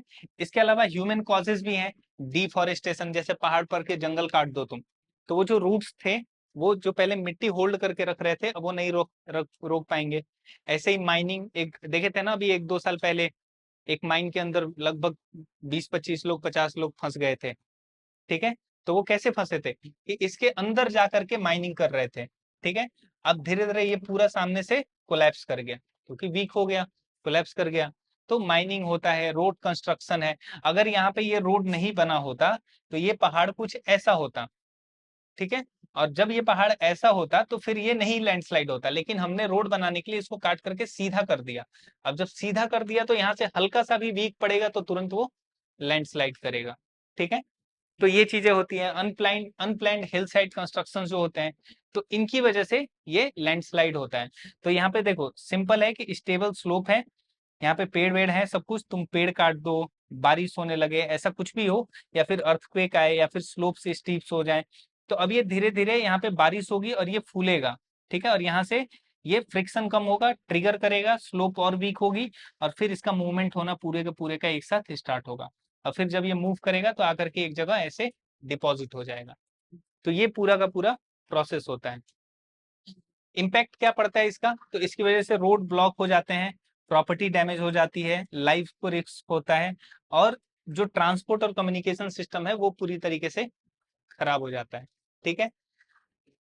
इसमें भी कुछ टर्म होते हैं, जहां से ये लैंडस्लाइड हुआ है उसको हम क्या बोलते हैं, सोर्स एरिया, जहां से वो स्टार्ट हुआ।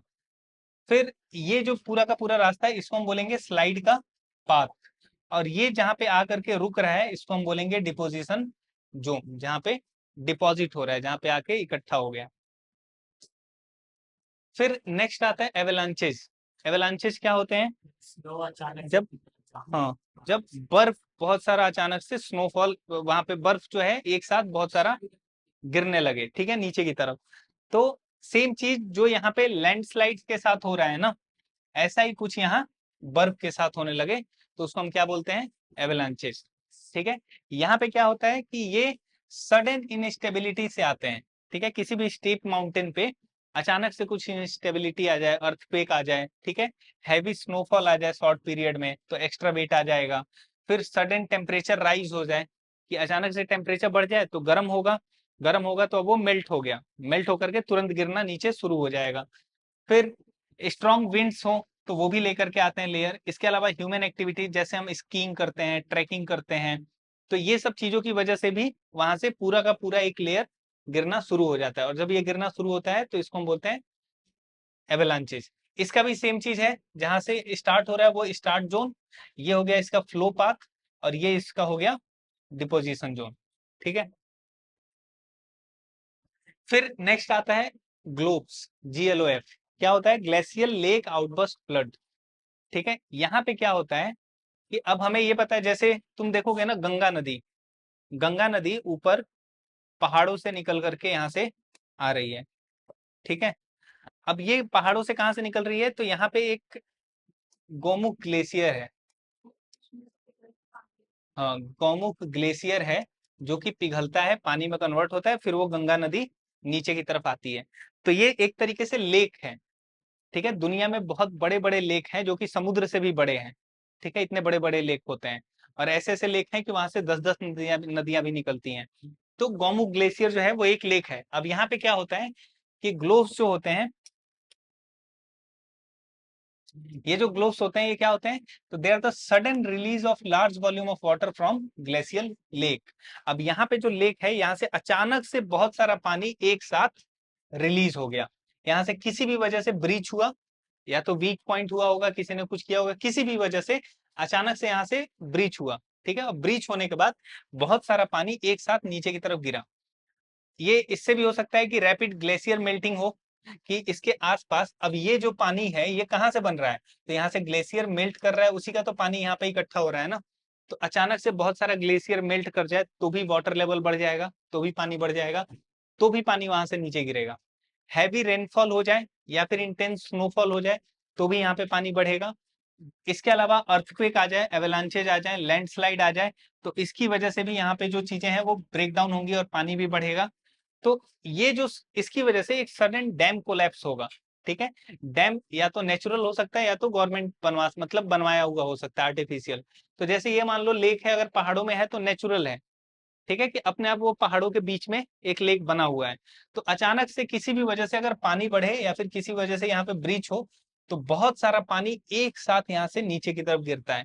तो देखते हो कि अक्सर वीडियोस आते हैं ना कि कहीं उत्तराखंड वगैरह में, ऋषिकेश वगैरह में अचानक से बहुत सारा पानी आ गया। ठीक है, हाँ, तो अचानक से बहुत सारा पानी आ गया, तो वो क्यों होता है? तो वही ये ग्लेशियर लेक आउटबर्स्ट फ्लड होते हैं। तो यहाँ पे बहुत सारा पानी एक साथ आएगा, ब्रीच करेगा, ब्रीच करने के बाद सीधा यहाँ नीचे की तरफ पावरफुल एक फ्लड वाटर आएगा, और ये पूरा आसपास में जो भी चीजें हैं इनको ऐसे बहाते हुए लेकर के चला जाएगा। ठीक है, तो ये ग्लेशियल ग्लोब्स होते हैं। फिर नेक्स्ट आता है डस्ट स्टॉर्म। डस्ट स्टॉर्म क्या होते हैं? तो अभी जब, हाँ, जब देखते हो ना डेजर्ट वाले एरियाज में बहुत सारा एक साथ जब सैंड, बहुत तेज आंधी आती है, बहुत सारा हवा, मिट्टी, ये सब चीजें उड़ती हैं, तो उसको हम डस्ट स्टॉर्म बोलते हैं। तो डस्ट स्टॉर्म क्या होता है कि अगर बहुत ही ज्यादा स्ट्रॉन्ग विंड्स बहुत सारा अमाउंट ऑफ लूज और ड्राई सॉइल एक साथ उठा ले, बहुत सारा सैंड एक साथ उठा ले, तो वो डस्ट स्टॉर्म कहलाता है। ये किसकी वजह से ऐसा हो सकता है?